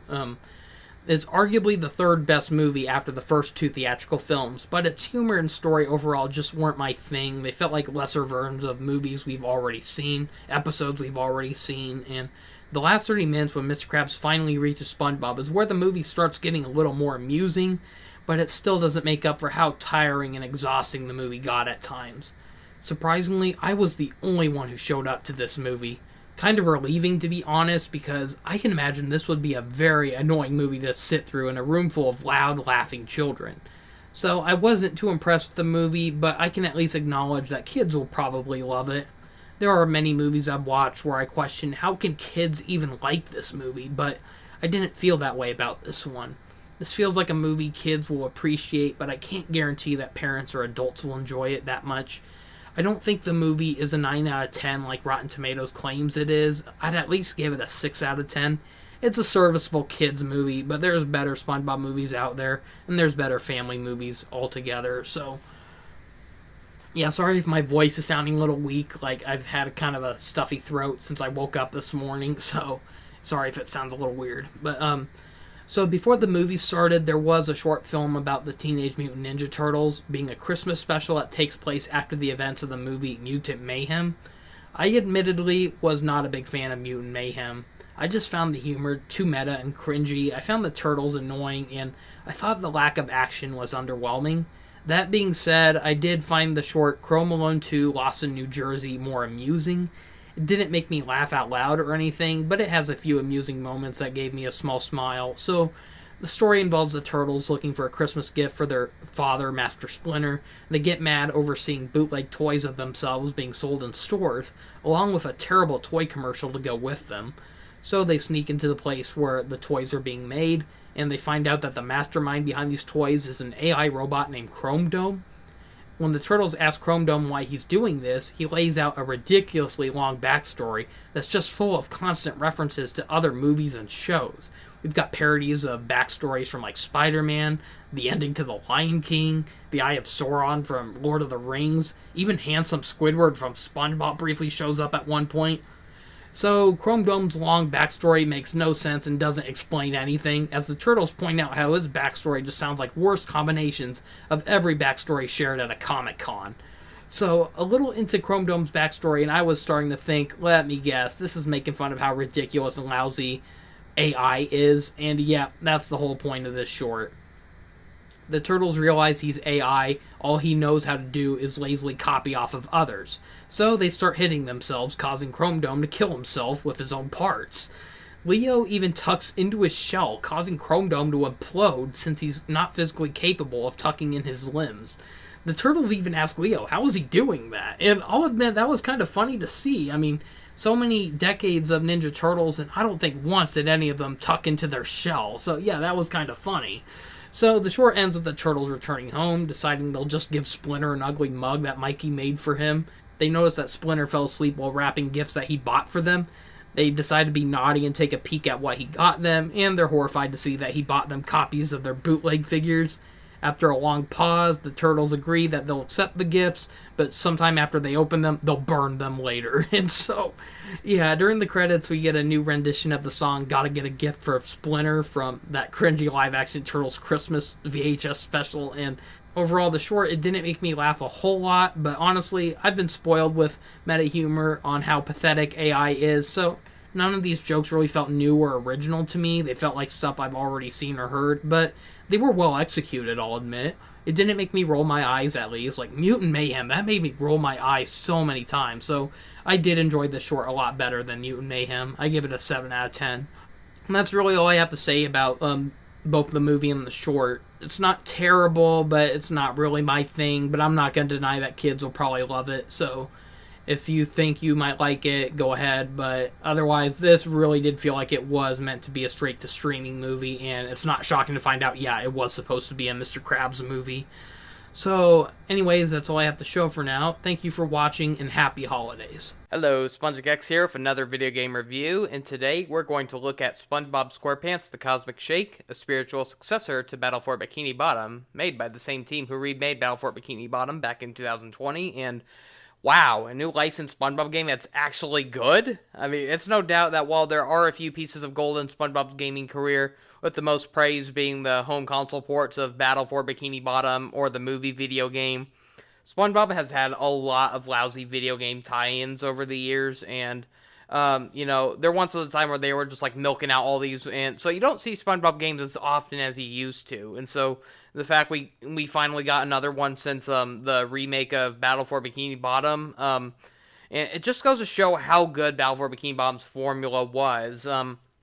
I hated it every time Nickelodeon tried making a new SpongeBob game and they strayed away from the formula and the controls of Battle for Bikini Bottom. It just left such a high mark that every time they tried something different, it left fans underwhelmed. And so, well, I wouldn't go as far as to say Cosmic Shake is a flawless game. I wouldn't even say it's better than Battle for Bikini Bottom. It's still a fun successor, and Battle for Bikini Bottom was made before the first movie came out, so a lot of the references in that game were only based on the first 3 seasons, and considering how SpongeBob has, gone on to, 13 seasons still going, I can't really think of any video game since, the release of Battle for Bikini Bottom that made any references to any episodes between seasons 4 through 13. So, the fact that Cosmic Shake actually does it, it tries its best to make a modern SpongeBob game that appeals to all phases of SpongeBob, from the classic 3 seasons, to the revival seasons, all the way up to the more recent, post-season 9, episodes. So, yeah, it's no secret that I'm not a fan of the modern SpongeBob seasons 10 through 13, especially. There are occasionally a few decent episodes, but most of them are just too hyperactive, brain dead. They have, no good writing and rely way too much on gross-out humor or very desperate attempts at callbacks and trying to appeal to meme culture. The current run of SpongeBob just feels soulless and corporate. It just has no energy and feel to it like it used to. It's just hyperactive, brain-dead nonsense. I don't know, I just don't like it. Luckily, the Cosmic Shake avoids a lot of what ruins SpongeBob nowadays and does a great job at reminding me of why I love the show to begin with. I honestly wish the current show was written more like the Cosmic Shake. Unlike the current show, this game's writing actually made me laugh a number of times. The Cosmic Shake does indeed have a lot of callbacks to previous SpongeBob episodes and moments, but it does it in a fun and natural way. It doesn't feel like it's just constantly hammering in your head, ha ha ha, remember this episode, buy our merchandise. It doesn't feel so corporate like modern SpongeBob is. I don't know, but the show just feels desperate for attention and fan approval. And so I like how this one, it does it more naturally, and it fits in with the plot of the game, actually. So, yeah, this game just includes a lot of fun locations that change things up, and it has a lot of new characters that you didn't even see in Battle for Bikini Bottom, or a lot of other 3D SpongeBob games for that matter, like Pearl or Karen. So, the gameplay itself is really fun, too. The story involves SpongeBob getting tricked by a mermaid named Madame Cassandra. Cassandra stole some magic bath soap from King Neptune, and she wanted to use it to try breaking the fabric of reality and collect some cosmic jelly as a power source, so she wanted to use it to mold the world to her liking, I guess, but the soap can only work on those with pure hearts, so when she sees SpongeBob, she realizes he could be the one who can finally break reality and get her the cosmic jelly she needs. And so she sells SpongeBob the soap, telling SpongeBob he can grant wishes with the bubbles. SpongeBob starts blowing bubbles around his house, and he just starts making wishes for all of his friends and neighbors in Bikini Bottom, and so SpongeBob blows just a little too many bubbles to the point where reality breaks, and SpongeBob's friends around him get sucked into a portal that leads to other dimensions, and his world is warped and taken over with cosmic goo, and all these monsters made of jelly are taken over. And so, due to one of Patrick's wishes, where he wished for balloons and all that, it somehow caused Patrick to turn into a talking balloon, a star-shaped balloon, and So it's basically an excuse to have Patrick tag along with you and make banter throughout the game. So think of him like Navi from The Legend of Zelda, except he's actually funny and not as annoying. I'll at least say Navi was probably a little more helpful though, but so he's just a way to make the game a little more funny since SpongeBob doesn't have a whole lot of characters to interact with throughout. Like there are characters to interact with, but they're mostly for like missions. So Patrick's just a way for SpongeBob to have someone to talk to throughout the game, I guess. And so Cassandra continues to trick SpongeBob into thinking she's helping him when she's clearly got some evil motives brewing. So Cassandra gives SpongeBob costumes based on past episodes that help give a hint on where SpongeBob needs to go to next. And luckily this game does a good job at letting you know where you need to go next. There's usually like a little flower icon like in the distance that acts as kind of like a beacon to let you know like where to head next. So I have heard that some people got lost in Battle for Bikini Bottom. Because it's like an open collectathon game. Some people had no idea where to head next, and they know they need to get more golden spatulas, but they have no idea where to look. And so I think this game does a good job at trying to make it where it doesn't overwhelm players or make them lost as easily. So it's a nice little addition for that, I guess. So as SpongeBob travels to each world, one of SpongeBob's friends or one of Bikini Bottom's locations or buildings are trapped somewhere in the level's end, and SpongeBob has to find them and send them back home with the magic bubble soap. And so the story is very wacky, and it fits the show's nautical nonsense-filled tone. The game is sprinkled with fun cutscenes and character interactions that keep players awake and laughing throughout. I'll even say the writing in this game is probably the best I've seen in any SpongeBob game. It's not very consistent, though, but it knows how to make fun character interactions, and I will say, though, the timing on the cutscenes and music is very off a lot of the times. Some cutscenes just abruptly end. They're, like, 1 minute, there's, like, a cutscene, it feels like it just ends abruptly, and all of a sudden you're back to the gameplay. It just feels so sudden. There are characters constantly talking over each other. It's almost Sonic Adventure 2 levels of bad. And then, like, there are times where, like, the narrator's speaking, then meanwhile, Patrick's, like, shouting at the top of his voice, so you can't hear what's going on because they're both talking at once. Yeah, the audio timing on this was very bad. There's even times where, like, 2 different audio tracks of the level's music are playing, like, at the same time. It feels like they were supposed to mute one of them to have another one take over, kind of like in Banjo-Kazooie, but it doesn't work in this case. They just play them both at once, and so, yeah, sometimes the audio in this game can be kind of annoying. The game has a great selection of music, though. Like, a lot of it is stuff you've heard throughout the show. You hear that throughout the cutscenes of the game. Sometimes they do feel out of place for the setting or event happening on screen, or they get cut off way too quickly. Otherwise, the animations are a huge improvement over Battle for Bikini Bottom Rehydrated. It uses, like, the same models for the characters, same textures, but the expressions and animation do feel like a step up. The characters are much more zany and expressive, but not overboard like modern SpongeBob, thank goodness. I don't think the graphics are that great, though. Like, there are times where they look really good. Like, the characters can look really detailed, like how you can see the pores on SpongeBob, or you can see, like, little fur textures on Sandy. It's like, that stuff is great, but it's very inconsistent. Sometimes you see textures, like, struggling to load in on time, especially, like, when it's switching from one view of a scene to another. It takes a while for this stuff to render even on Xbox Series S, and that was a problem that Battle for Bikini Bottom Rehydrated even had. So, I don't know. It's like the game could have been optimized a lot better, but it's not an ugly-looking game, though. It's very colorful. I'd say the darker levels look better, though. Usually the dark levels have, like, a little bit of light, like, shining on the characters, so it helps give, like, a really cool effect, but I hate the levels where it's, like, you're in bright sunlight. Like, I remember one of the worst shots in the game was in the medieval level when you first meet Princess Pearl, and, like, the light is shining on her so intensely you can barely see her, and, like, that scene lasts for quite a bit. Like, there's a number of seconds wasted on that camera angle, and I'm like, oh my god, that lighting is annoying. And so, I don't know.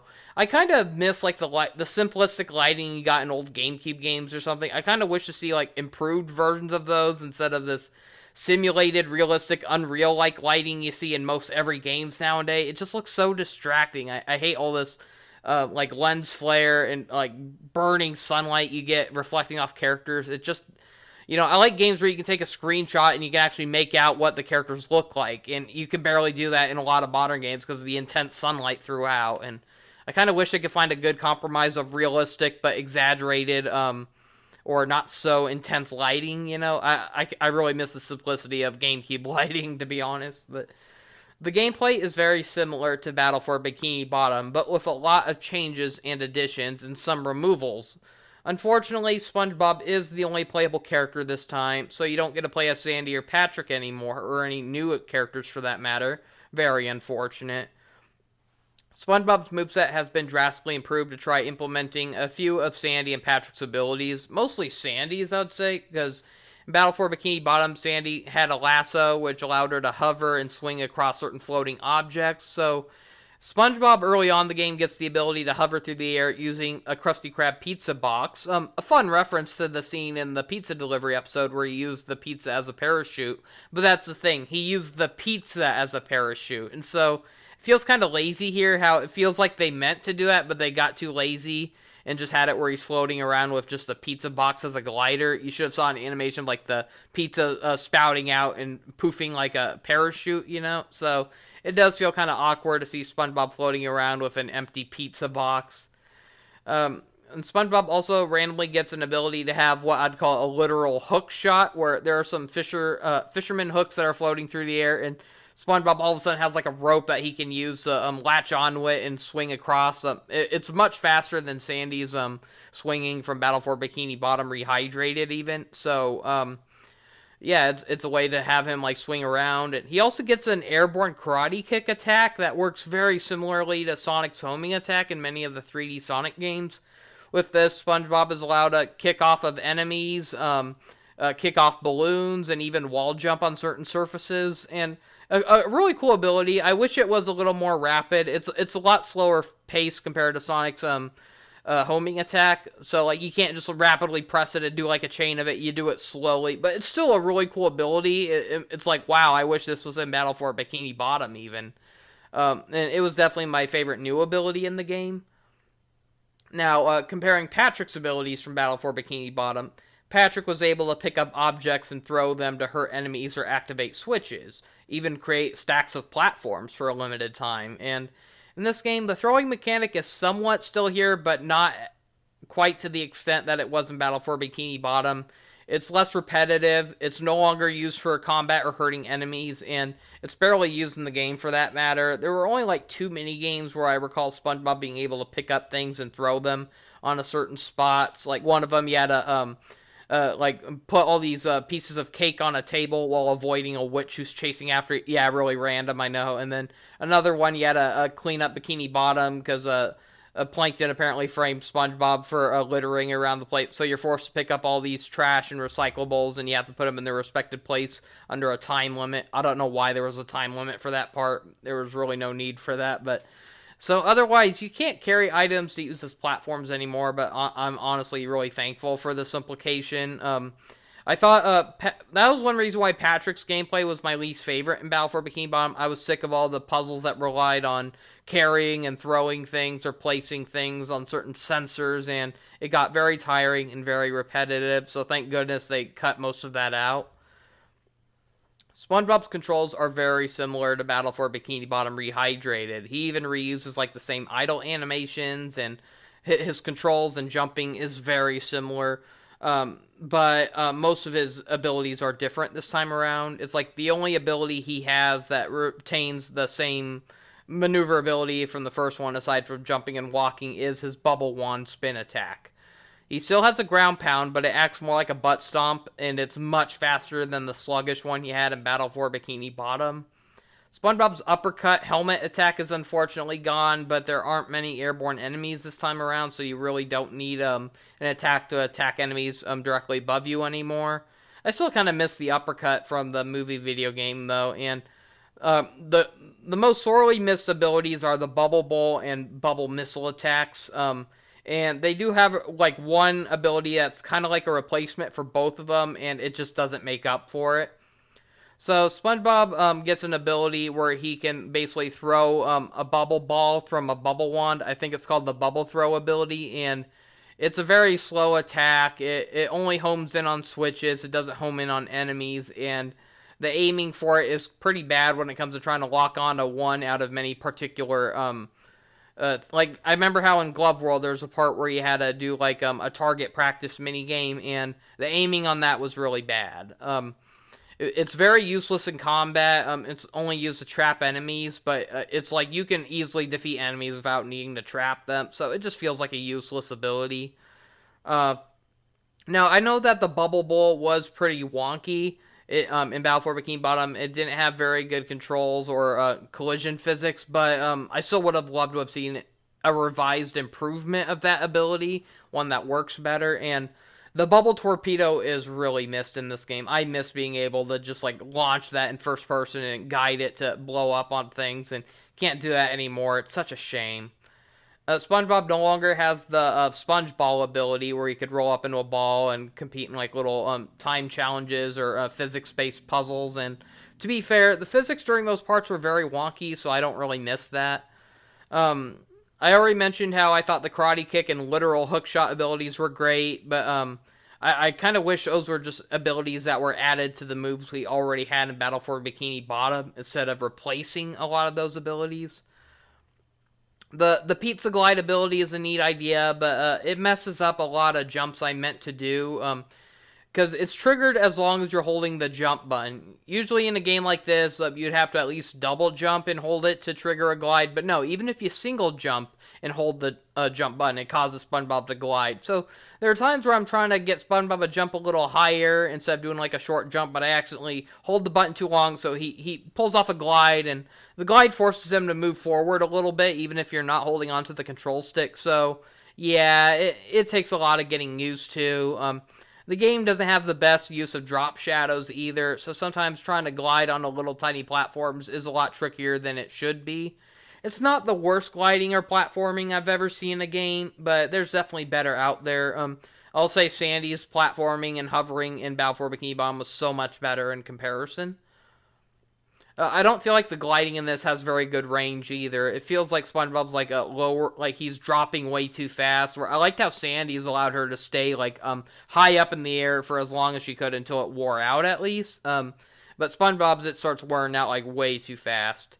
There is at least a meter in this game to let you know how much longer your gauge is. Very similar to like the glide gauge that you got in games like Zelda Breath of the Wild. While there are still collectibles in the game, they are no longer the main focus, as the game has a much more linear approach than Battle for Bikini Bottom. As long as you make it to the end, the level is finished. No need to constantly revisit levels to find golden spatulas, Goofy Goober tokens to keep pressing on. The main collectibles are Cosmic Jelly, which can be used to buy new outfits for SpongeBob. They're basically the replacement for the shinies that you collected throughout the games in Battle for Bikini Bottom, or the manly tokens you got in the movie video game. And the outfits in this game are very cheap, and Cosmic Jelly is very easy to collect, so you'll likely never be short on how much you need to get outfits. Like right now, like most often, like even after I buy like a new set of outfits, I still am up to like the 10 or 13,000 point range, and outfits only cost like 500 a piece. It's not like Mario Odyssey where some outfits are much more expensive than others. All of them cost 500, and it's way too easy to collect even more than 500 in one sitting. So in order to buy new costumes, you have to rank up by collecting doubloons. Now, I'd say doubloons are basically the replacement for the golden spatulas in this game, but they're not for progression. They're just for unlocking new ranks to get more costumes. Each new rank gives you 4 new costumes you can buy.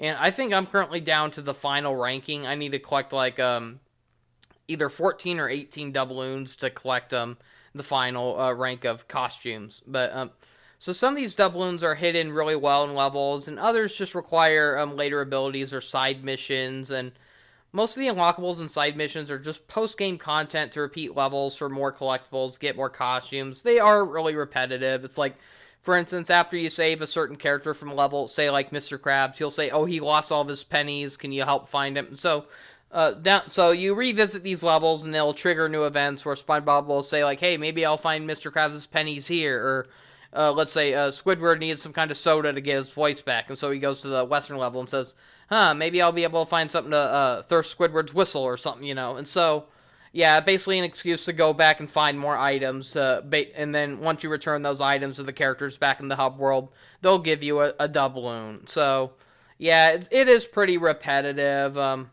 but it is what it is. So, yeah, the costumes are great, but I wish the costumes came with enhancements for SpongeBob's abilities and maybe even control enhancements as well. But the closest you get is that some of the costumes replace SpongeBob's bubble wand attack animation with other items or weapons. So, like his karate gear, it'll replace his bubble wand attack with a karate spin.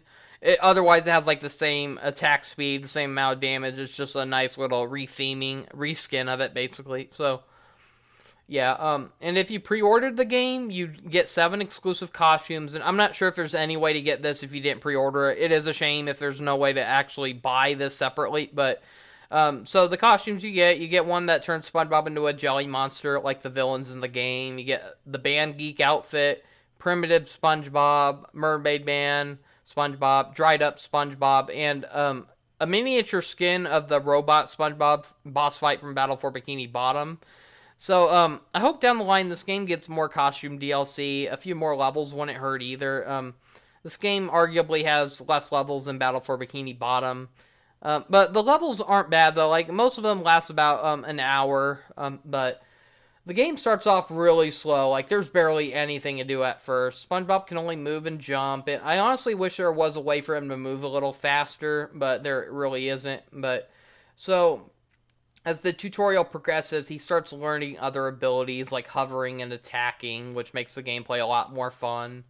So the levels are fun, but can feel a bit formulaic. You're constantly halted by other characters needing you to find like 5 or 18 of some kind of item in order to progress, or sometimes even compete in mini games. So it kind of has like a Spyro the Dragon formula. The main platforming gameplay is still very fun. Most of the levels feel like drastic overhauls of previous locations and levels from Battle for Bikini Bottom. The first level has us trying to rescue Mr. Krabs from a westernized version of Bikini Bottom. A Wild Western version, I should say. And so Krabs tries blending into the world by becoming a bandit crab in disguise who steals the town's cactus juice supplies, and Sheriff Sandy wants your help to turn him in. So speaking of which, while the game setting is fun, the setup for a lot of these worlds make no sense at all. They try acting like we're in a multiverse, so you think everyone you meet would be a different variant of all the characters SpongeBob knows in his life, but at the same time, they're revealing that the real versions of SpongeBob's friends are indeed in these worlds, and so it can be kind of hard to... It's like, it makes you wonder, how can SpongeBob tell right away, like, which versions are the ones from his world and which ones aren't? Just because Cassandra said so? I don't know. It's kind of weird. So, yeah, and so even if that were the case, it makes you wonder why you don't see more variants of certain characters. So, you have, like, the real Patrick accompanying you throughout the world because he's your companion. He turned into a balloon, but that doesn't excuse why you don't see alternate versions of Patrick in these worlds. And, and it's clear that a lot of these levels are inspired by previous specials or episodes of SpongeBob. Like, this Western level is clearly inspired by Pest of the West, the Western-themed episode. So, it makes you wonder why they didn't just reuse the theme of that. You know, this is not the same setting, despite how it's basically the same thing. Because in that episode, it was called, I think it was called Bikini Gulch. And here, it has a completely different setting. I can't even remember the name. But, like, the buildings look different. The characters... like, you still have Mrs. Puff in that world, but it's not the same. Like, she's like a horse instructor. She teaches people how to drive horses. So that was a fun substitute for her. Instead of having a boating school, she has a horse steering school. That's kind of funny, but compared to how she was implied to be like a show performer at the saloon and the Pest of the West episode. So it's like, why didn't they just use the same character roles? And so instead of Plankton being the villain in this world, it's more like Mr. Krabs. And I don't know, it's kind of confusing. But otherwise, some of the character roles were kind of cool. Like, I liked how Sandy was the sheriff of that town. That made a lot of sense. But so yeah, either way, the plotting for this game is really confusing. It's like, how come some levels have like alternate versions of this character when others don't? So it would have been cool to see like alternate versions of each of SpongeBob's friends in each level, similar to how Sonic Prime did that. And sometimes they do, sometimes they don't. It's very inconsistent. So anyways, Sheriff Sandy is not the Sandy from SpongeBob's world, nor are the other Western versions of SpongeBob's friends. So Mr. Krabs is the only one you interact with in this level who is the real deal, but he's blending in because he decides he wants to be here because it's the only way he can get away with being a criminal, basically. And so SpongeBob basically has to chase Mr. Krabs down and bring him back to the real world by force. And so the Western level does indeed feel like a tribute to Pest of the West, but like I said, it doesn't take the same setting or characters. But I guess in a way, it is kind of convincing, though, because it shows that they're not just lazily recycling from past levels. They're not retelling the same stories over and over. It shows that they are putting some creativity into it. So for that, it's a little bit forgivable, I guess. But a part of me kind of wishes you could have just had more stretched out versions of some of these episodes. Or I don't know, but in a way, this game reminded me a bit of Creature from the Krusty Krab, but done right. Creature from the Krusty Krab was honestly the worst SpongeBob game I ever played, 3D platformer-wise. And, I mean, the concept was great. You're exploring dream worlds, but there was only, like, 4 levels to choose from, and they all went on way too long.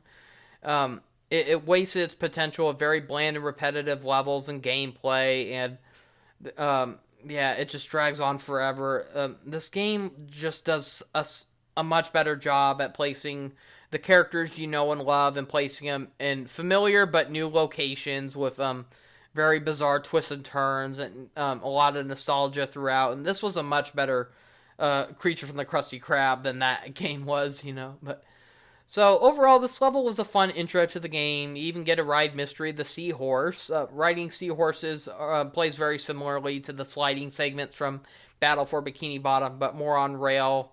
So a little bit easier, I guess, because you don't have to worry about falling off. There are some sliding segments in this game still, but those are for some of the later levels. Steering the seahorses is kind of hard to control, but it's still fun, especially during the train chase segment at the end. But for me, the highlight of this level was when you first meet Sheriff Sandy in a saloon, and you have to fight off a horde of jelly enemies that invade the place. And there's just something fun about seeing like SpongeBob smashing enemies into tables, just like a scene straight out of a spaghetti western saloon brawl. And so while level 1 was a fun intro to the game, level 2 was my personal favorite. It seems to be a variant of Downtown Bikini Bottom, but overhauled to feel like they're shooting a movie down there. So like right when the level starts off, you're going down like a really big red carpet, and you eventually run across Squidward, who is like a director, and he keeps like halting your progression because he thinks you're one of the actors in the movie, and so he's constantly trying to direct you. And so in this level, you're trying to rescue Sandy, who you think is in need of saving. So, like I said, Squidward mistakes you for the hero actor of his story, so he guides you through many set pieces, which are disguised setups for the game's objectives. And so out of all the games, like, you know, there's always going to be levels in games where, oh, in order to progress, you have to help this NPC. Oh, they'll only let you pass if you collect this amount of items, and that can always feel so forced. And I'd say out of all the levels, this one felt the most natural. I just loved how it was coming from Squidward's egotistical director's vision, you know. It almost made me think this should have been the level where you rescued Squidward from instead of Sandy. It would have been, like, you're trying to get him out of there, but he's so caught up in being a big movie shot director, you know, so, a big shot movie director, I mean, and so it's like, this level would have worked better for saving Squidward. You had to, like, get his movie done before forcibly taking him back. That would have made more sense, but so, when SpongeBob has to fight off a lot of enemies throughout this level, it's because Squidward is shooting for an action scene, and there's even, like, an arcadic, beat-em-up brawler segment where you have to keep moving, right, but if you move too far off screen, you fail the mission, but enemies keep coming in, you gotta collect items along the way. It was fun, I liked that little segment. It was challenging, because it was really easy to die during a few points, but it was still fun. So yeah, this was a fun way to disguise the game's formulaic mission structures that you see throughout the game. I felt like this was the only level that cleverly disguised it. So eventually you find Sandy at the end of the level. She's in her Karate Island Kill Bill outfit, and you're forced to fight her for the final battle of Squidward's film.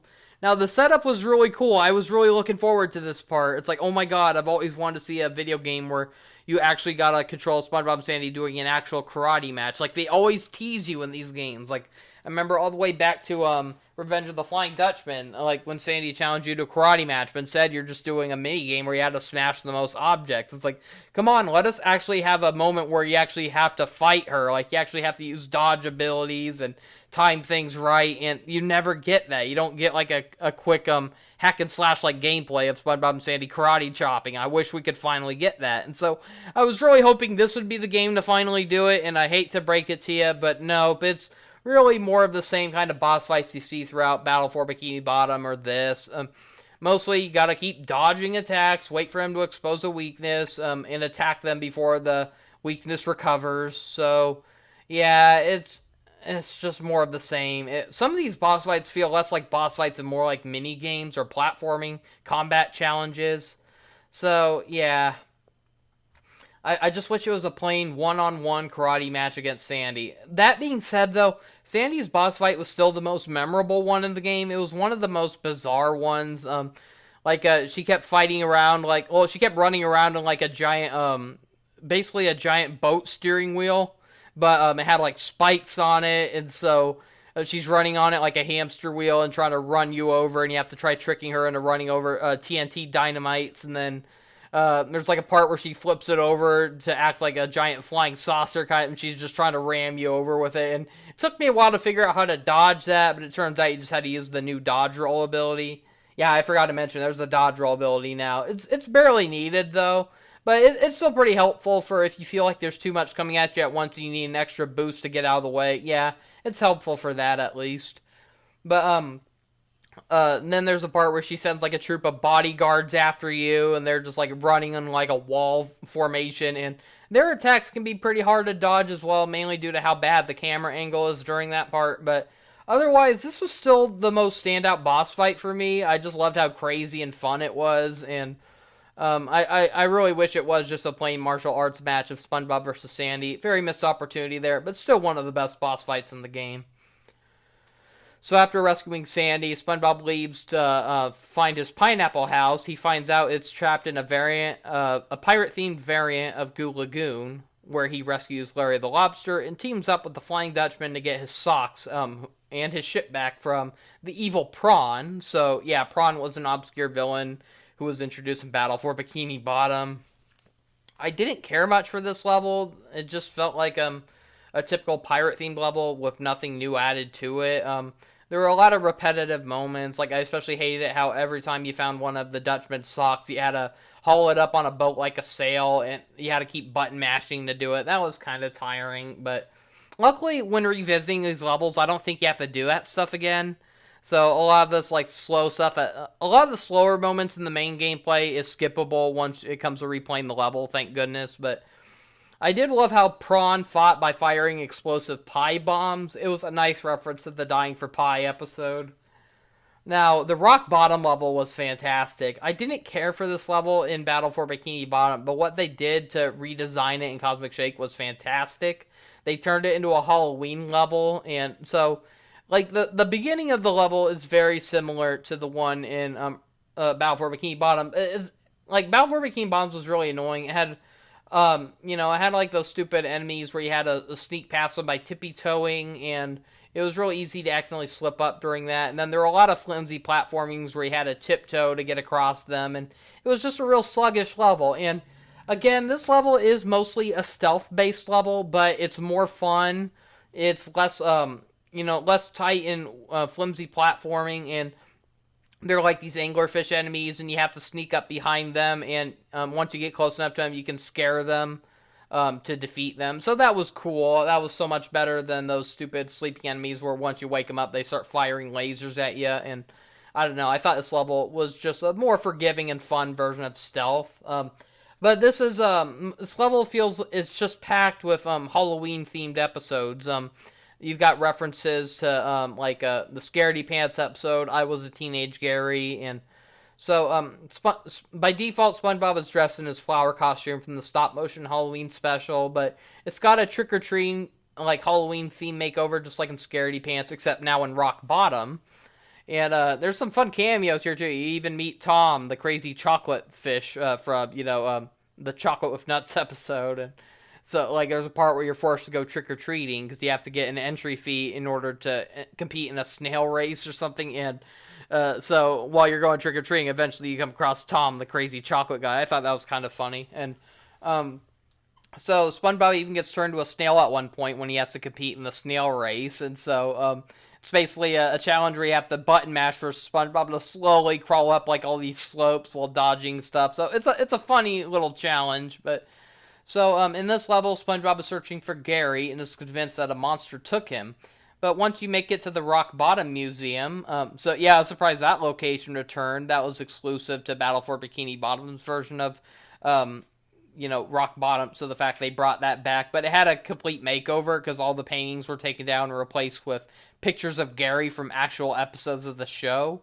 That was kind of cool. But so eventually, SpongeBob finds out the monster they were looking for was in fact Gary. Gary somehow turned into a giant monster king snail, and Gary was a pretty challenging stealth-based boss fight. You had to constantly take cover and avoid his like laser eyes and his acid spit. And it's mostly just a boss fight where you had to keep dodging his attacks, and you had to keep like climbing up these staircase towers and destroying these vending machines that gave Gary his candy that he needed for power. And yeah, it's a crazy boss fight. And so eventually SpongeBob finds that Squidward is in prehistoric times, so we have to go through a level that's clearly inspired by SpongeBob BC and SB129. I really wanted to like this level. I always love prehistoric settings in video games or movies, and so I was looking forward to seeing a prehistoric level of SpongeBob. And why is it that a lot of dinosaur levels always turn out underwhelming for me? It's like they sound so promising, but then it's like there's barely any prehistoric life in these levels, or it's mostly just levels with dried rocks and canyons and a lot of tar. And I hate how bland these levels are. Whether it's Banjo-Tooie or Conker's Bad Fur Day, I wish there was more excitement to these dinosaur levels. And so, unfortunately, this kind of falls into the latter of an underwhelming dinosaur level. There's like no dinosaurs to interact with. There's like one of those giant like whale creatures that acted as SpongeBob's alarm clock. You have to. There's a challenge where you had to scare off all these jellyfish that are surrounding it, and otherwise this level mostly relied on long sliding segments and segments where you have to roll on top of a boulder to get across lava. And so Squidward is held captive by a cave woman version of Pearl. And it's basically just like one of those things where you have to avoid her attacks, and she keeps like creating all these giant waves after like jumping up and down on the ground. So very similar to like Bug of the Nut from Conker, how he keeps jumping, creating like all these earthquake waves. And so you have to keep dodging those attacks, and you got to find openings so where you can attack like the stuff that's like holding the platform she's standing on until she's defeated. So very repetitive boss fight. And so next we have to save the actual Pearl from medieval times in a level that's heavily inspired by Dungeons and Dragons.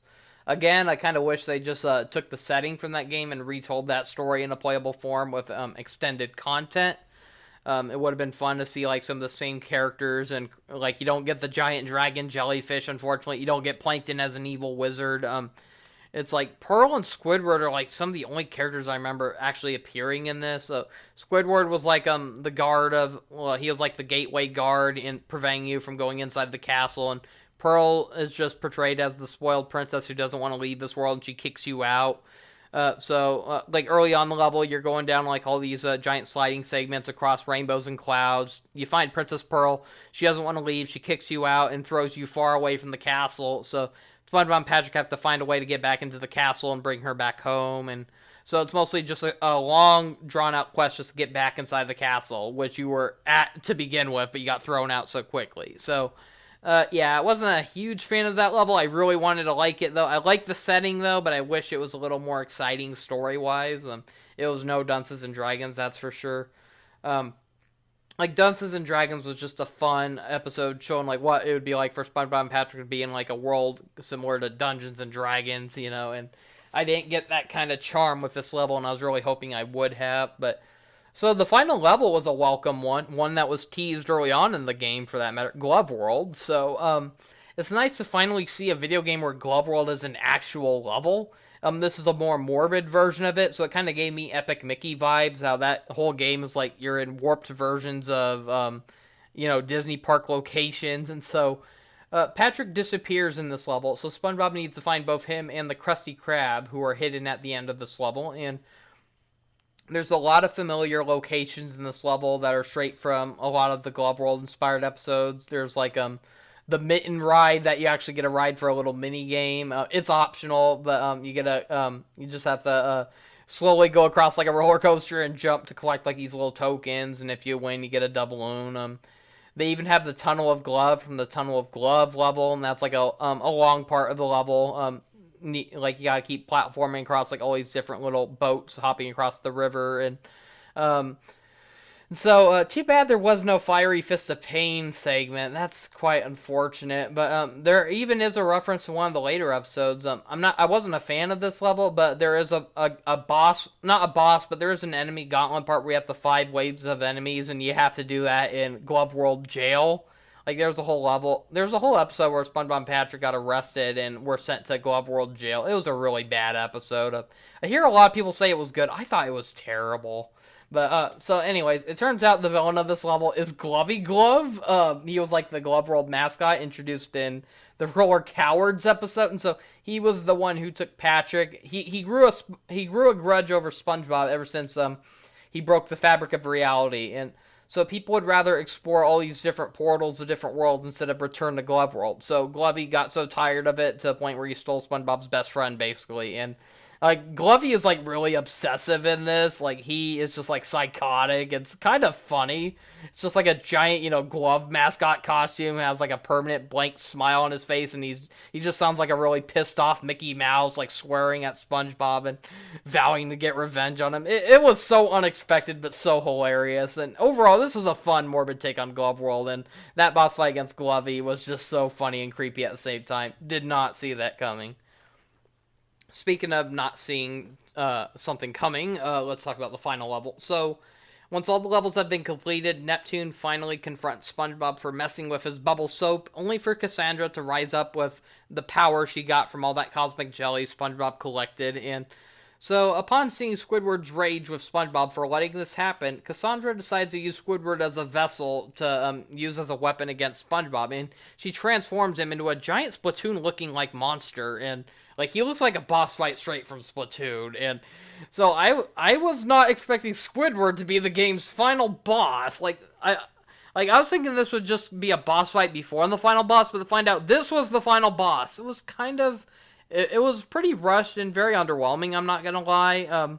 It was a funny idea for a boss fight, but for a final boss fight, it was really underwhelming. You only have to hit him like 3 times. Again, it's another boss fight where you gotta keep dodging things. Like, Squidward constantly waves his tentacles around and creates a bunch of dark shock waves. You gotta avoid them, and you gotta use a reef blower to suck up enemies and fire them back at Cassandra. You do it like 3 times and the boss fight's over. And so, yeah, it was pretty short, very easy, and very underwhelming. Upon defeating Cassandra, a lot of her magic wears off. Patrick returns back to normal. Neptune patches up the tears in reality. And so, for stopping Cassandra, Neptune thanks SpongeBob and offers him one wish, which Patrick wastes because he gets too excited, says how much fun this adventure was, and says he wishes they could do it all over again. Everyone shouts, "No!" as reality gets torn again, and the game abruptly ends with the credits. And so during the credits, we get to hear a full untrimmed version of Sweet Victory from the Band Geeks episode and the Jellyfish Jam theme from Jellyfish Jam. And so there's just something so fitting and rewarding about hearing Sweet Victory play at the end of a game. It just felt so fitting to play upon the victory of completing a game, just hearing Sweet Victory. And so, overall, I really enjoyed the game. It's not perfect. It has a few flaws and many rushed moments, some unpolished visuals with awkward sound editing, but the gameplay setting, references, and humor were a lot of fun. The gameplay feels a lot less wonky than games like Battle for Bikini Bottom, luckily even the rehydrated version, and I look forward to going back and trying to find all the post-game collectibles, and I really hope we get more games like this, whether SpongeBob or not, but yeah, I'd love to see more SpongeBob games like this. Like, this is the formula of SpongeBob that works the best. The 3D platforming that was introduced in Battle for Bikini Bottom and brought over in the movie video game. I'll never understand why they stopped. Like, there were even attempts to try to bring it back, but they just failed. Like, I hated how slow True for Square felt in comparison. I felt the levels were really bland. It felt like it was recycling what the past games did, but making the levels so generic. There just weren't any fun like locations or characters to interact with like there were in Battle for Bikini Bottom, and I feel like this game did a much better job at bringing it back. It was a little too linear though, but the moments where you did feel like you were like in a town, like I really liked how the western level, there was like that one moment where you're in like a town setting and you get to go inside buildings and interact with the characters. That was fun. I wish the game had more moments like that, but at least that's what helped you remember like one level over another when it did have things like that. And I felt like moments like that were missing in games like True for Square, where they were present in games like Battle for Bikini Bottom. And I'm glad to finally see a SpongeBob game that does live up to the legacy of Battle for Bikini Bottom. This was a great game, very fun. I'd give it an 8 out of 10, and I hope to see more down the line. Well, that's all I have to show for now. Thank you for watching. See you next time, and have a great day. SpongeGex here, and I want to share my thoughts on the SpongeBob spin-off movie exclusive to Netflix, Saving Bikini Bottom, the Sandy Cheeks movie. So there's quite a crazy story to go with this already crazy film. So as of January 21st, I think it was, 2024, the movie somehow got leaked in its entirety onto the internet, and of course it was taken down like not long after. But yeah, it's crazy because we haven't even gotten a trailer for this movie yet, or even an official release date, aside from an early 2024 release. Yeah, it's going to make things a lot more complicated for release now that Nickelodeon knows that people already know about it. Admittedly, I actually watched it while it was available, but hey, can you really call it stealing if I'm already paying for a paid subscription for Netflix?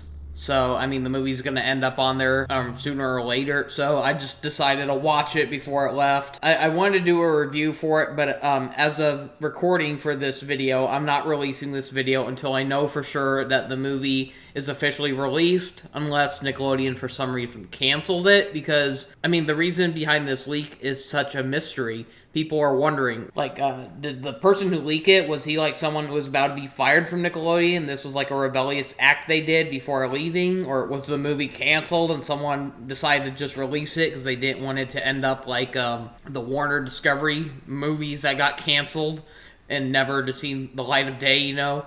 It's hard to say. Either way, a lot of people were bashing this movie. Like, when the leak came out, people were bashing it, saying the movie was mid. There are a few scenes that people did like, especially people on the internet might have seen like the part where Fred says free in slow motion, the way it knocks out Mr. Krabs. It is a pretty funny scene, but the one scene that everyone was trashing from this movie was a really bad joke that SpongeBob made about like streaming services. Like, there's a part where Bikini Bottom's taken, he's more worried that he can't watch his streaming shows on demand instead of worrying about his friends. You know, a lot of people said not only is it a bad joke that really feels like Netflix forced that message in to promote their services, but it felt very out of character coming from SpongeBob of all people. And so yeah, a lot of people were trashing the movie for its humor, and a lot of people are also saying this is a fetish fuel movie, and yeah, I gotta admit, there are parts in this that are really questionable. This movie has sickening imagery from inflation to even tickle torture. Not tickle torture, but foot tickling, because there's a part where SpongeBob's running around a human swimming pool, and he's tickling people's feet and laughing. And yeah, that was kind of creepy. Despite all these negatives, a lot of people are bashing the film, and when I saw it, though, I do admit this movie is a mixed mess of a movie, but I honestly found it to be a guilty pleasure. Ever since I first saw the first SpongeBob movie, I loved the Shell City segment. The idea of seeing SpongeBob and Patrick running around on the surface while still being cartoon characters, giving it the old Roger Rabbit effect, that was really cool. Like, we've always seen in the show how the live-action world was always represented by, like, cheap live-action footage or live-action photorealistic effects hopping around the screen and very fake imagery, you know. And so I liked how the SpongeBob movie took it an extra step. They gave it film quality, and yeah, that was really cool. But one thing that disappointed me about the first SpongeBob movie was, why wasn't Sandy really a big part of the movie? I mean, with SpongeBob and Patrick going to land, it felt like it would have been cool to have Sandy join them on the journey. I mean, to be fair, they didn't know that they were heading to land to begin with, because, you know, they didn't know that Shell City was above the surface after all, but still, it would have been cool if Sandy was there to help guide them when they felt lost, like, up on the surface. And, you know, Sandy was always, like, one of SpongeBob's best friends. Not only in that movie, but even in the second movie, despite how it included more of the other characters, I still felt like Sandy got the short end of the stick compared to the other characters. Even their superpowers, like, Sandy's was really lame. She was just a live-action photorealistic squirrel that kept getting knocked out too easily. And, I mean, to be fair, all the heroes in that were pretty much a joke, but I don't know. I still thought the others had cooler appearances or powers compared to Sandy just being a big squirrel. That was it.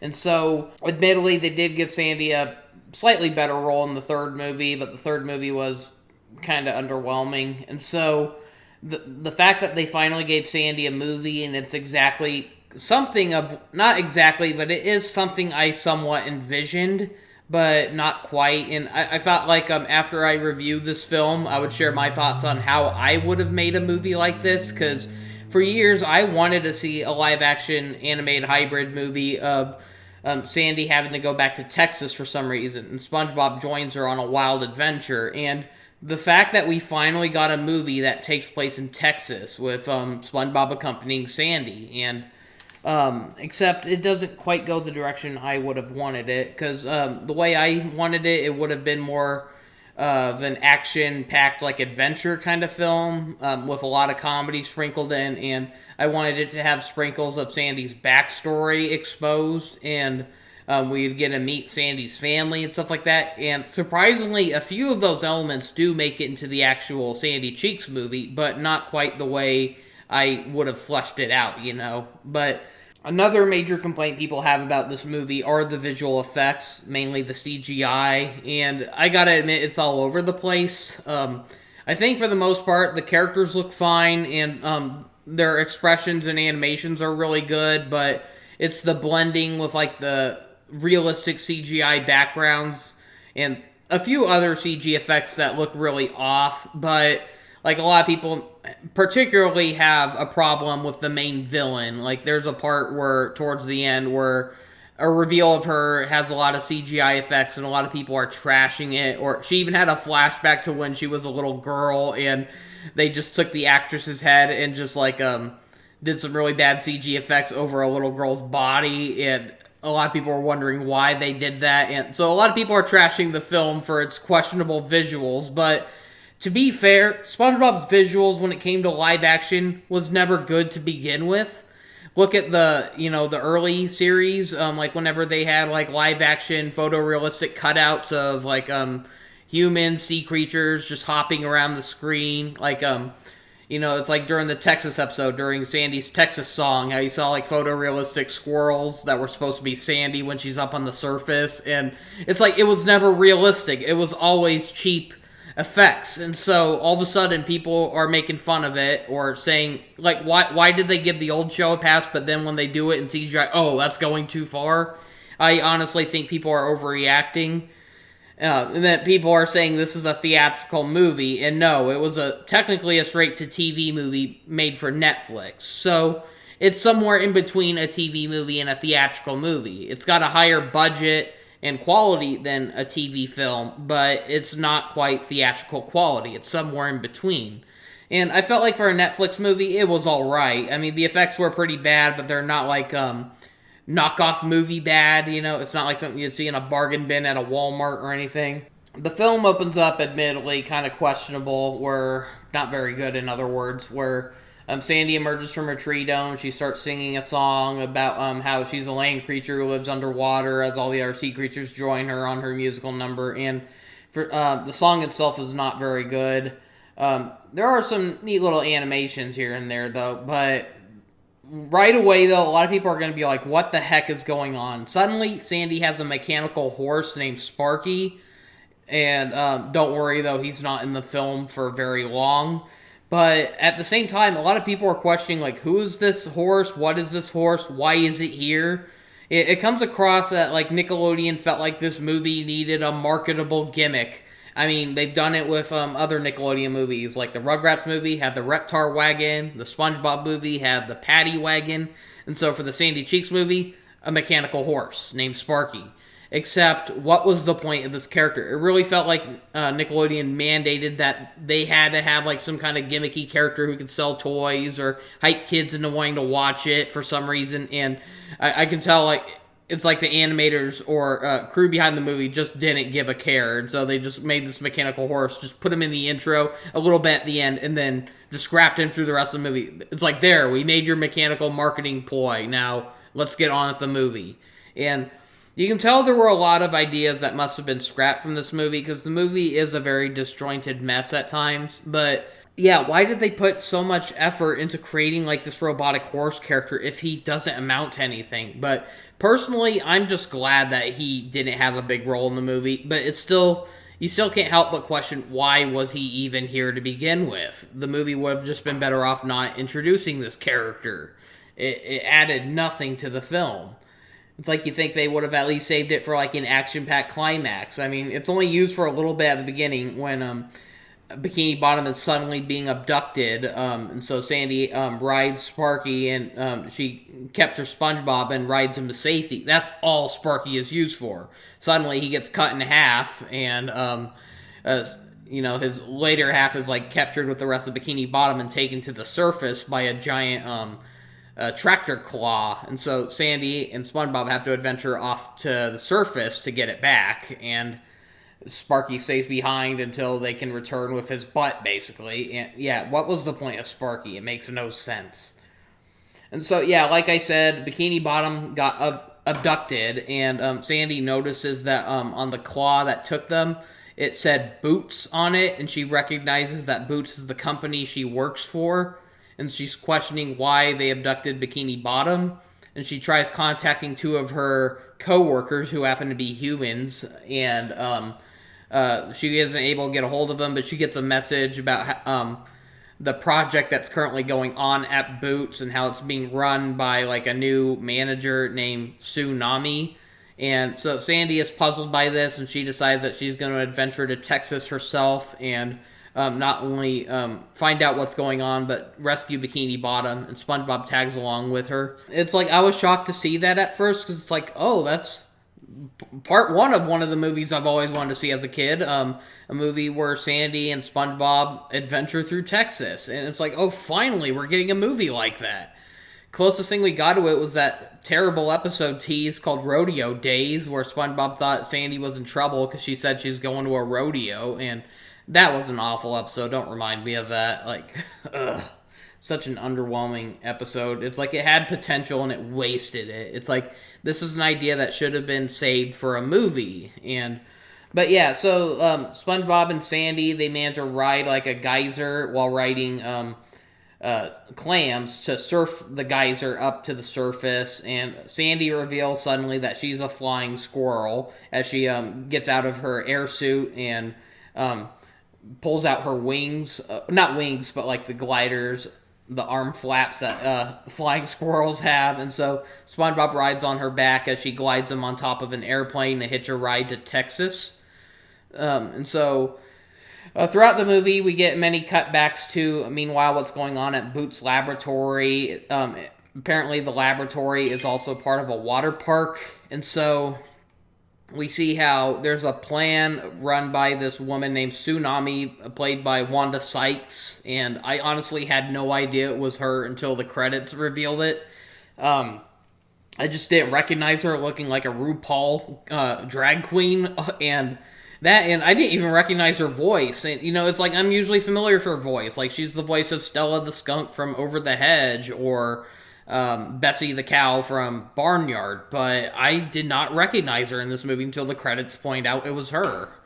And so she's the main villain of this movie, and she has this crazy plan where she wants to feed like these sea creatures something that'll allow them to breathe air, and then after that she wants to put them in a machine that will duplicate them into many miniature clones, which she plans to sell to kids and stuff like that. And So like she has like a little commercial that shows like how there's all these little cartoony sea creatures and she wants to sell them so kids can play with them and hug them, and it's like I can understand the cloning part, but what was the deal with having to force them to breathe air first in order for the cloning to work? I felt like the writers could have done a better job at making this plan less complicated. It especially gets more complicated during the climax of the movie when SpongeBob and Sandy finally catch up to the lab, but before that, so throughout the movie, we see the plan taking effect where they finally feed everyone, and the scientists decide to use Patrick, Mr. Krabs, and Squidward as their first test subjects. So they force them to go through some kind of conversion that allows them to breathe air. Again, it makes things a little more complicated when SpongeBob and Sandy finally meet up. So, meanwhile, we see Sandy and SpongeBob, they are, they're about to glide towards the water park, but they get sucked up by a tornado and are sent further back. And throughout the movie, there's a lot of inconsistencies with how SpongeBob is able to breathe. Like, earlier when they are on the airplane, Sandy introduces SpongeBob to a concoction she made, some kind of lotion that allows him to breathe air temporarily. But then it's like right after they try landing into the water park, they get blown away by a tornado. And after that, they're stranded in a desert. And SpongeBob starts dehydrating instantly. And so Sandy tells him to relax because there's a lot of water in the desert as she hydrates him with cactus juice. And so after that, though, we don't see any other scenes of SpongeBob replenishing himself with water. And so, and eventually when they do catch up to the lab, they grab SpongeBob and they try cloning him, but they didn't feed him the thing he needed in order to breathe air. So I really don't know. It's like I said, this movie, it has some interesting ideas, but the execution is really poor. They forget or gloss over a lot of details, so it makes the movie a very messy story. So SpongeBob and Sandy try to continue further on their journey through the desert, but they get ambushed by a bunch of snakes, and Sandy dons her Kill Bill outfit from the Karate Island episode, and she fights off some of the snakes to protect SpongeBob. However, she gets bit by one of them, and she swells up to a DeviantArt ridiculous level. So all of a sudden, she does like this weird twist with her fingers, and she blows into it, making a whistle, which summons her family. And so, yeah, this marks the first time in SpongeBob history, aside from a picture cameo in like a certain episode of one of the later seasons, but this is the first time we actually get to see and meet Sandy's family. And so we see her dad, voiced by Craig Robinson, and then most of the rest of her family are, I kid you not, are voiced by Grey DeLisle. I think this is the first time Grey DeLisle ever had a voice role on a SpongeBob property, which is shocking because, she's in like almost anything Nickelodeon related. And so, yeah, it's shocking how it makes you go like, this is the first time she's done a voice for someone in SpongeBob. But she plays Sandy's mom, Sandy's two little sisters, and Sandy's grandma. And then we got Sandy's twin brother, Randy, who was actually mentioned in the episode Rodeo Days as Sandy's twin brother. And he's voiced by Johnny Knoxville, and this marks the second time that Knoxville voiced a character in SpongeBob. Yeah, then her older sister, Rosie, is not in this movie, but you could maybe say that maybe it's because she moved out of the family, because it's revealed that Sandy's family is actually a traveling squirrel circus. Now, admittedly, that really threw me off, because I always imagined Sandy's family being like rodeo stars, ranchers, I imagine them living on a farm or a ranch, and so to find out that they're a traveling circus, yeah, that was quite shocking. Despite how underdeveloped the characters were, I did think Sandy's family were a fun addition to the movie. It was great to finally see Sandy's family, and they had a pretty cute and wholesome dynamic, but I'll get further onto why I found it underwhelming later on in the review. And so, yeah, Sandy's family comes in, they fight off the snakes, they suck out Sandy's venom, and they give them a ride in their van towards the water park and all that. And so we see SpongeBob getting along really well with Randy, as Randy tries teaching SpongeBob how to do the Cheeks family whistle that Sandy used to summon them earlier. And we get like a moment where Sandy is looking over like all these posters of like her and her family and their act in the past, and so Sandy's like reflecting on her past, and her mom's trying to encourage her to come back and rejoin the circus, and Sandy's telling them how she can't.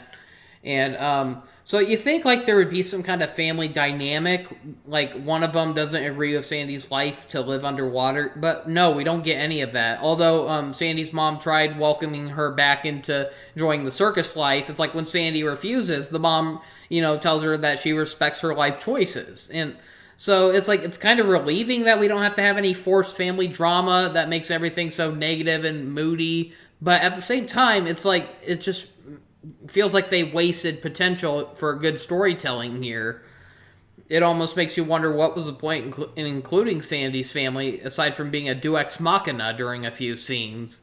They're just here to basically bail Sandy and SpongeBob out of situations. That's all they're really used for.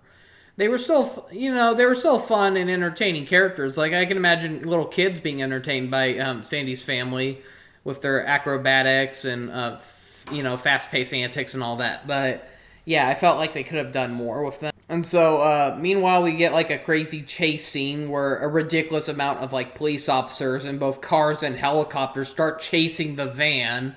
And we get, like, a really bad joke of how Randy said he stole a bunch of nuts and loaded them in the back. So, yeah, I don't know. I didn't find it very funny. It's like, oh, haha, they're trying to reference that he stole drugs or something. But it's like, they're acorns. How are acorns, supposed to be used to relate to, like, a drug joke or something? It wasn't very funny. Admittedly, the chase itself was pretty fun, and it did kind of get a few laughs out of me. But, so Sandy's parents, they load Sandy and SpongeBob inside of the circus cannon, and they aim them towards the water park and fire them out to get them out safely.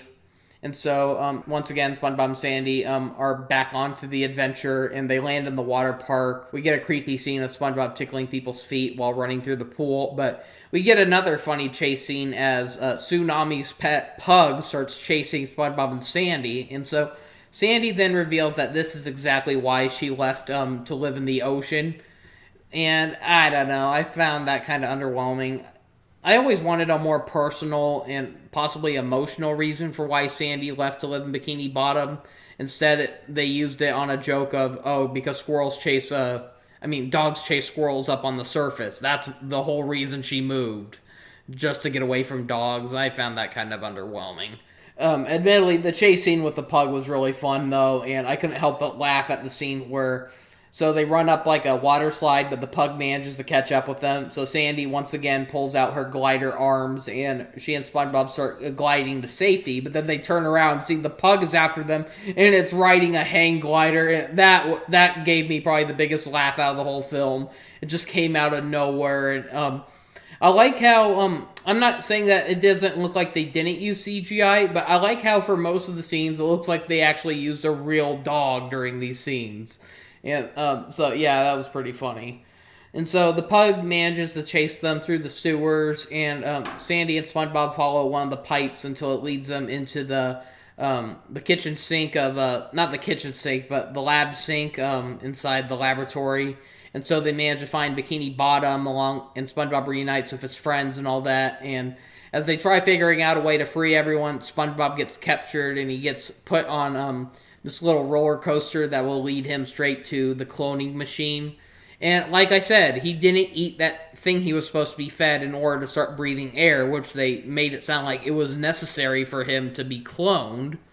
And so, yeah, this movie just forgets so many details that it presented. And so, when Sandy realizes what's going on, she attacks Tsunami. But, so we see Sandy, like, attacking Sue, just like a squirrel would in real life, just like running around a person, scurrying, climbing all around them, going in and out of their shirt and stuff like that. And you think Sandy would have noticed something off when doing that, and you'll see what I mean really soon. But so, eventually, Sue is able to grab Sandy, and she locks her into a lab rat cage. Sandy asks why Sue's doing all this, and Sue reveals a backstory of how when she was a little girl, she loved sea creatures so much that she just wanted to hug and cuddle them.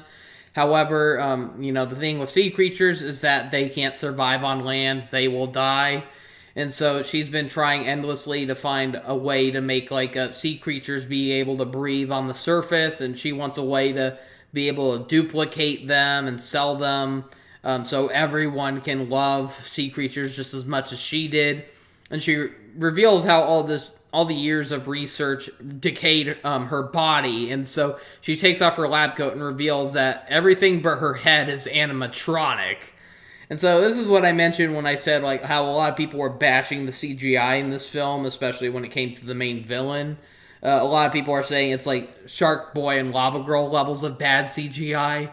And so Sue, she thanks Sandy and saying none of this would have happened if it weren't for her in all of her research. And so Sandy's at a moment of defeat when she realizes that all of Bikini Bottom saw and heard that, and she feels ashamed, trying to apologize and claiming she didn't know her research was being used like this. And again, I feel like the scene would have been more emotional and shocking if the movie didn't reveal at the beginning that Boots was the company Sandy worked for. I wish they had it where they should have introduced it where Sandy was hiding something. She recognized the name Boots, and she goes Boots, what are they up to? Or instead she goes Boots, that's the company I work for. And then she had to flat out spell it out for SpongeBob who they are. And yeah, I feel like they should have hid that detail at the beginning to make this reveal more shocking.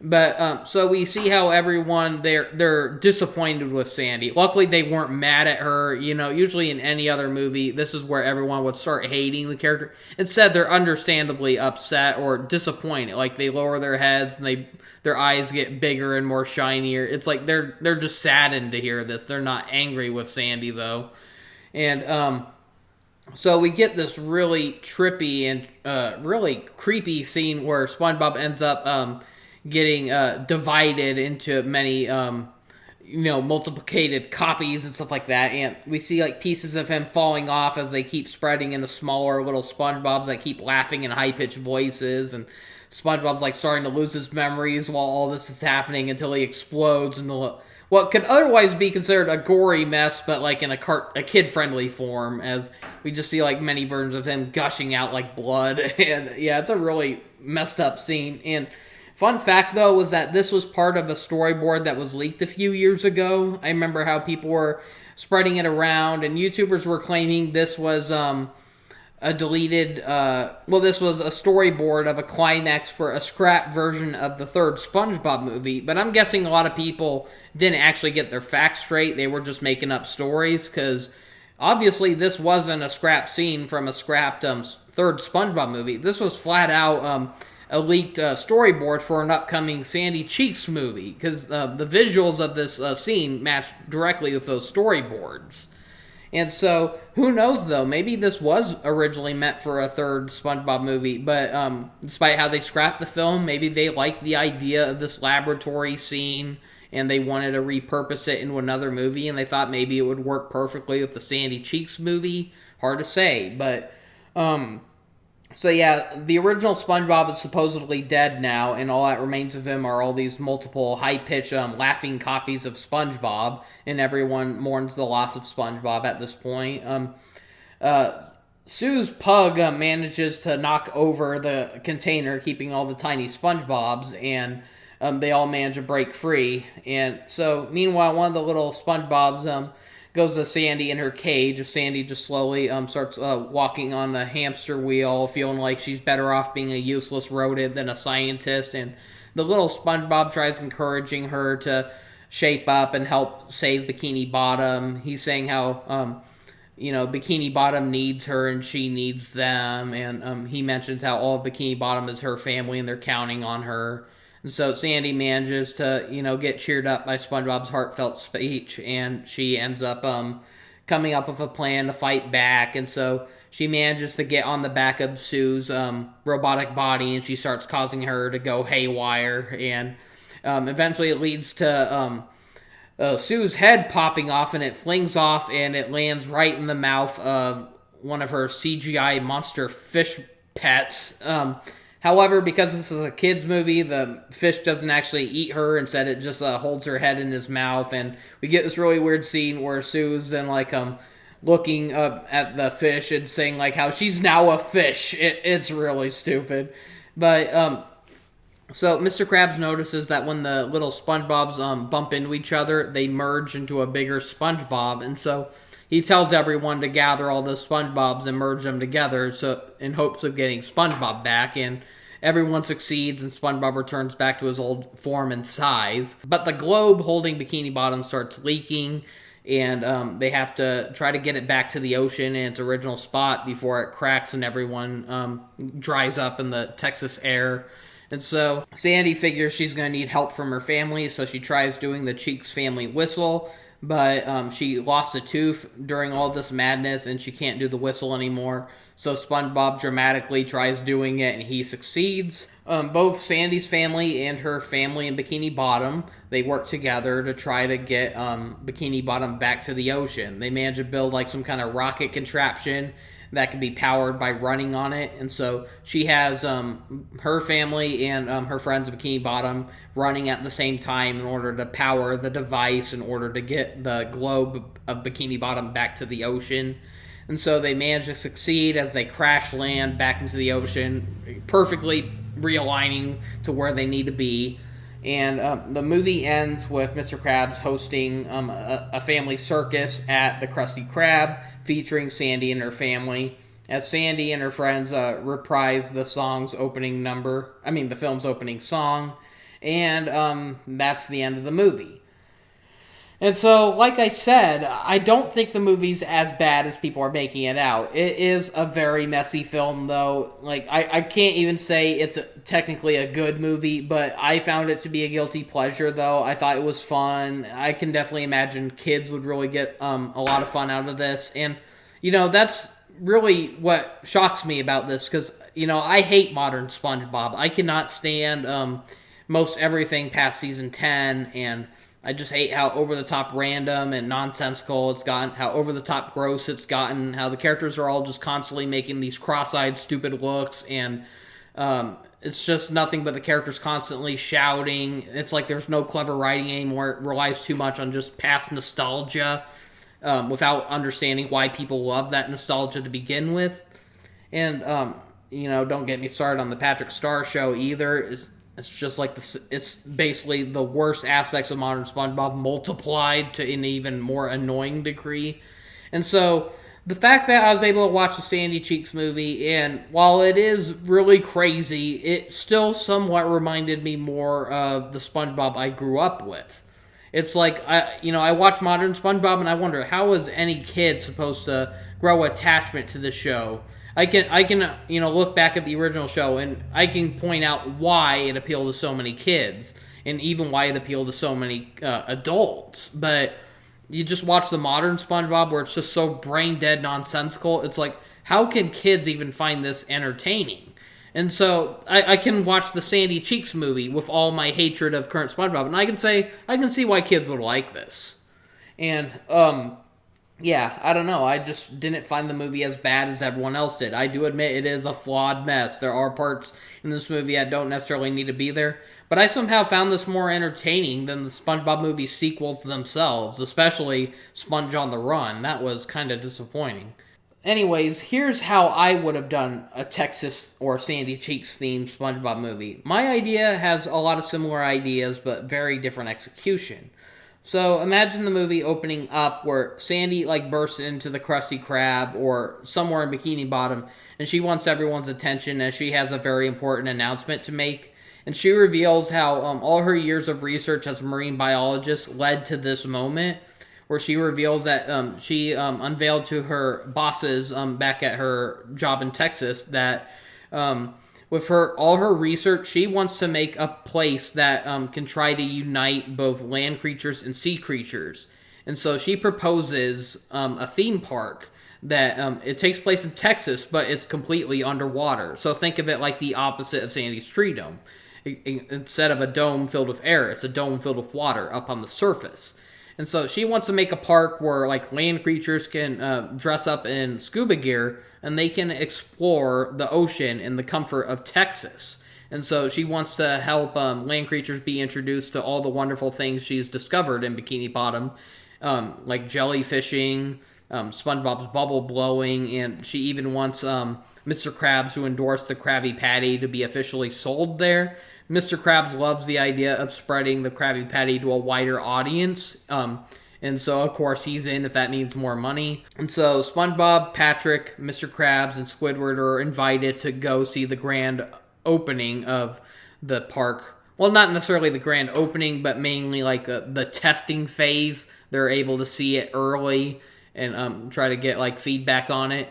Meanwhile, Plankton overhears all of this, and he decides to sneak along and follow them to Texas to try to, find a way to get the Krabby Patty formula from there. Meanwhile, while the gang are, finding a way to get to Texas, Sandy reveals a bit of her backstory to SpongeBob, because she reveals how she's inviting her parents to meet her at the park, and she's really nervous about it because, her father was never very supportive of her decision to move out into the ocean. And so we'd get like a flashback where it showed her as a little girl, and we see how, although she was really good at the kind of lifestyle her parents expected from her, like being a rodeo star, learning how to play the guitar, or, doing ranch stuff like farming and cattle roping, she had a fascination with the ocean. She even would talk to sea creatures. Like, whenever people would see, like, a fish tank or something, she'd go up to them, say hi to them. And so we'd see, like, how all the other kids would laugh at her and make fun of her. And so over the years, Sandy felt really different. It's like everyone tells her she belongs in Texas, but her heart feels like she belongs in the ocean. And so when she gets offered a job to work as a marine biologist, she takes that offer, and Her mom was very supportive of the idea. Her dad, however, did not like the idea of her just goofing around with fish all day. He thinks it's nonsense. She should stick to what she's good at. And so, Sandy ends up having to leave the ocean on bad terms with her dad, unfortunately. And so she's hoping that after all these years, her dad can finally warm up and he can come to this park and hopefully learn something about why she loves the ocean. She's hoping to share her love of the ocean with him and hoping he can find something to love in return. And so, yeah, that's obviously a lot more different than how the SpongeBob Sandy Cheeks movie handled it. So I'm not saying I wanted this movie to be a drama, per se. I mostly want it to be a comedy, but I still would have loved to have a little bit more of a reason for people to personally connect with these characters. Keeping it true to SpongeBob, but loosening up a little bit. And so, anyways, as the gang arrive at the park, we see them get into a lot of goofy shenanigans as they explore the park and they interact with a lot of land creatures they've never seen or heard of. And we get situations like everyone being fascinated with Squidward. And Squidward is just like flattered by all this because he points out how nobody in Bikini Bottom gives a care about him. And so Squidward's just absorbing the attention of everyone, thinking he looks amazing. So it'd be kind of similar to like when people go to an aquarium and they see an octopus for the first time and they're amazed by how freaky they look, And so Squidward would be getting that attention. He'd be eating it up. You'd see how the Krabby Patty is very popular and how the demand for it is more overwhelming than Mr. Krabs anticipated. We'd get some scenes of meanwhile, like Sandy, she takes SpongeBob and Patrick outside of the park for a bit to show the actual world of Texas and where she grew up. And so we'd get some fun and exciting or action-packed scenes of the characters goofing off and many dangerous situations. And however, Sandy would cross paths with like an old foe from the past. Let's just say it was like an outlaw coyote. Let's just call him Kyle Yote. So basically just like a coyote in like a cowboy hat, and he just looks really intimidating, and he's surrounded by like a gang of other outlaw animals. And so we see how Kyle, he has like bad blood with Sandy, because apparently in the past he and his gang have constantly tried invading their ranch and stealing their cattle, but Sandy and her family would always fend off the cattle and scare the coyote and his gang off. So we see like how Kyle tries attacking Sandy, SpongeBob, and Patrick, but Sandy's able to outsmart him and his gang, and they manage to make it out safely. So Plankton was able to see and overhear all this, and so he proposes a plan with Coyote. And so, of course, like the Coyote and his gang would laugh at Plankton for his tiny size, until Plankton mentions how he has the ultimate plan in getting back at Sandy. And so Plankton reveals how Sandy has like this big theme park opening, and he proposes a plan to crash it, and he presents them with the blueprints of an invention he's been wanting to make, and he's asking if they can help him build it in an efficient and timely manner. And so they strike a deal and they team up. And so later on in the film, we'd see where Sandy's family finally meet up, and so we see them getting a tour of the park.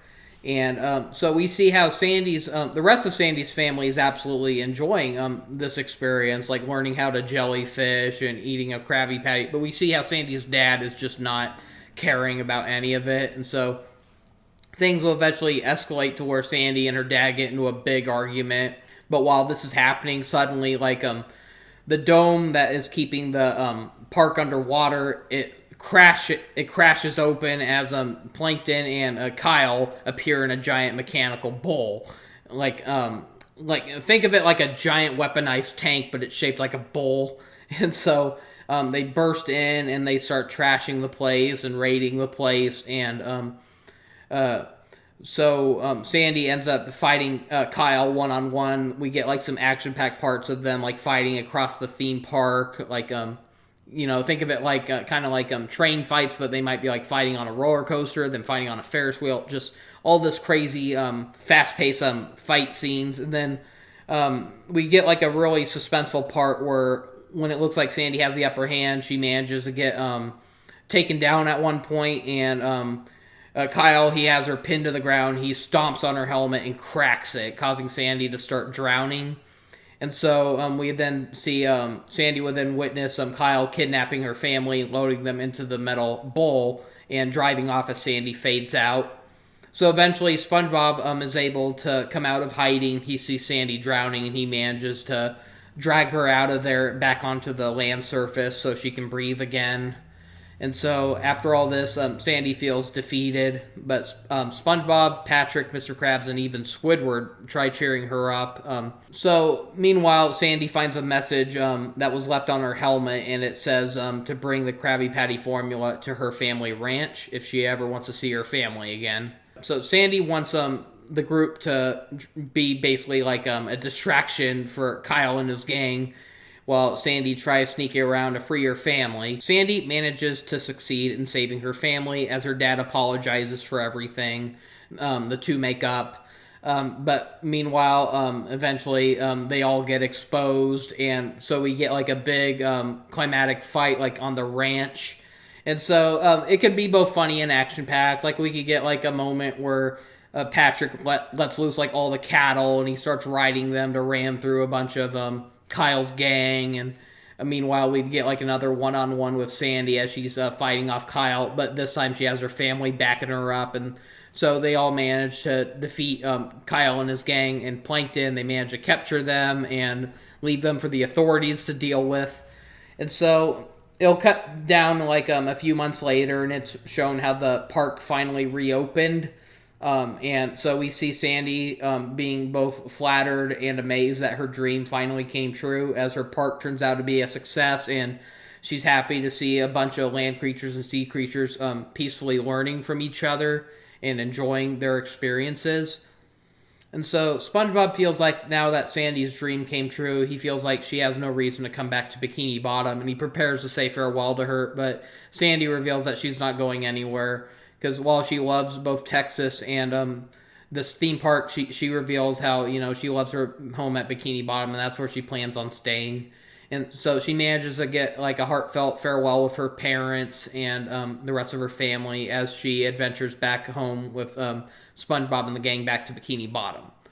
So yeah, I know it's not perfect. It might sound pretty cliche here and there. But these were only bits and pieces of, things I've been brewing up for years. Like, these are ideas I've had since I was a kid, and just ideas I would have loved to have seen in a SpongeBob movie. And so it's not all well thought out. It's more like bullet points or main ideas I'd love to see in a film, but it's obviously not fully fleshed out. But feel free to let me know if you liked my idea for a SpongeBob Texas movie, if you thought that would have been better than the one we actually got. But so I'm not going to bash this Sandy Cheeks movie for not being the entire vision I had. I mean, I was still surprised to see a lot of similarities, though. We finally got a movie where SpongeBob got to witness Texas alongside Sandy. We finally got to meet her family. We had a plot that somewhat revolved around Sandy's research somehow kicking in. Not quite, except in the official movie's case, it was used as like a conflict, where for me, it would have kicked off the entire plot, where Sandy revealed the whole reason she was doing all this research was to try to make a theme park where land creatures and sea creatures can become closer together. So it's not only a theme park, but it's also a movement. And I don't know, I just would have loved to have seen a movie like this. Something that goes beyond what the SpongeBob show has done before, but still can wrap it up in a way where it can keep the original show's continuity in order, Yeah, but overall, the Sandy Cheeks movie, it is a mixed mess of a movie. I still had a lot of fun with it, though. I'd at least say it's the second best SpongeBob movie, but it doesn't come close to being as good as the first SpongeBob movie. But it was better than what the internet was letting it on to. It is technically a bad movie, though. Like, if you were to break down like all the flaws it has, all the plot holes, it doesn't make for a good story, but it's still a fun one at that. If I were to review it with a score, I'd probably give it a 6 out of 10, maybe. Anyways, that's all I have to show for now. Thank you for watching. See you next time, and have a great day.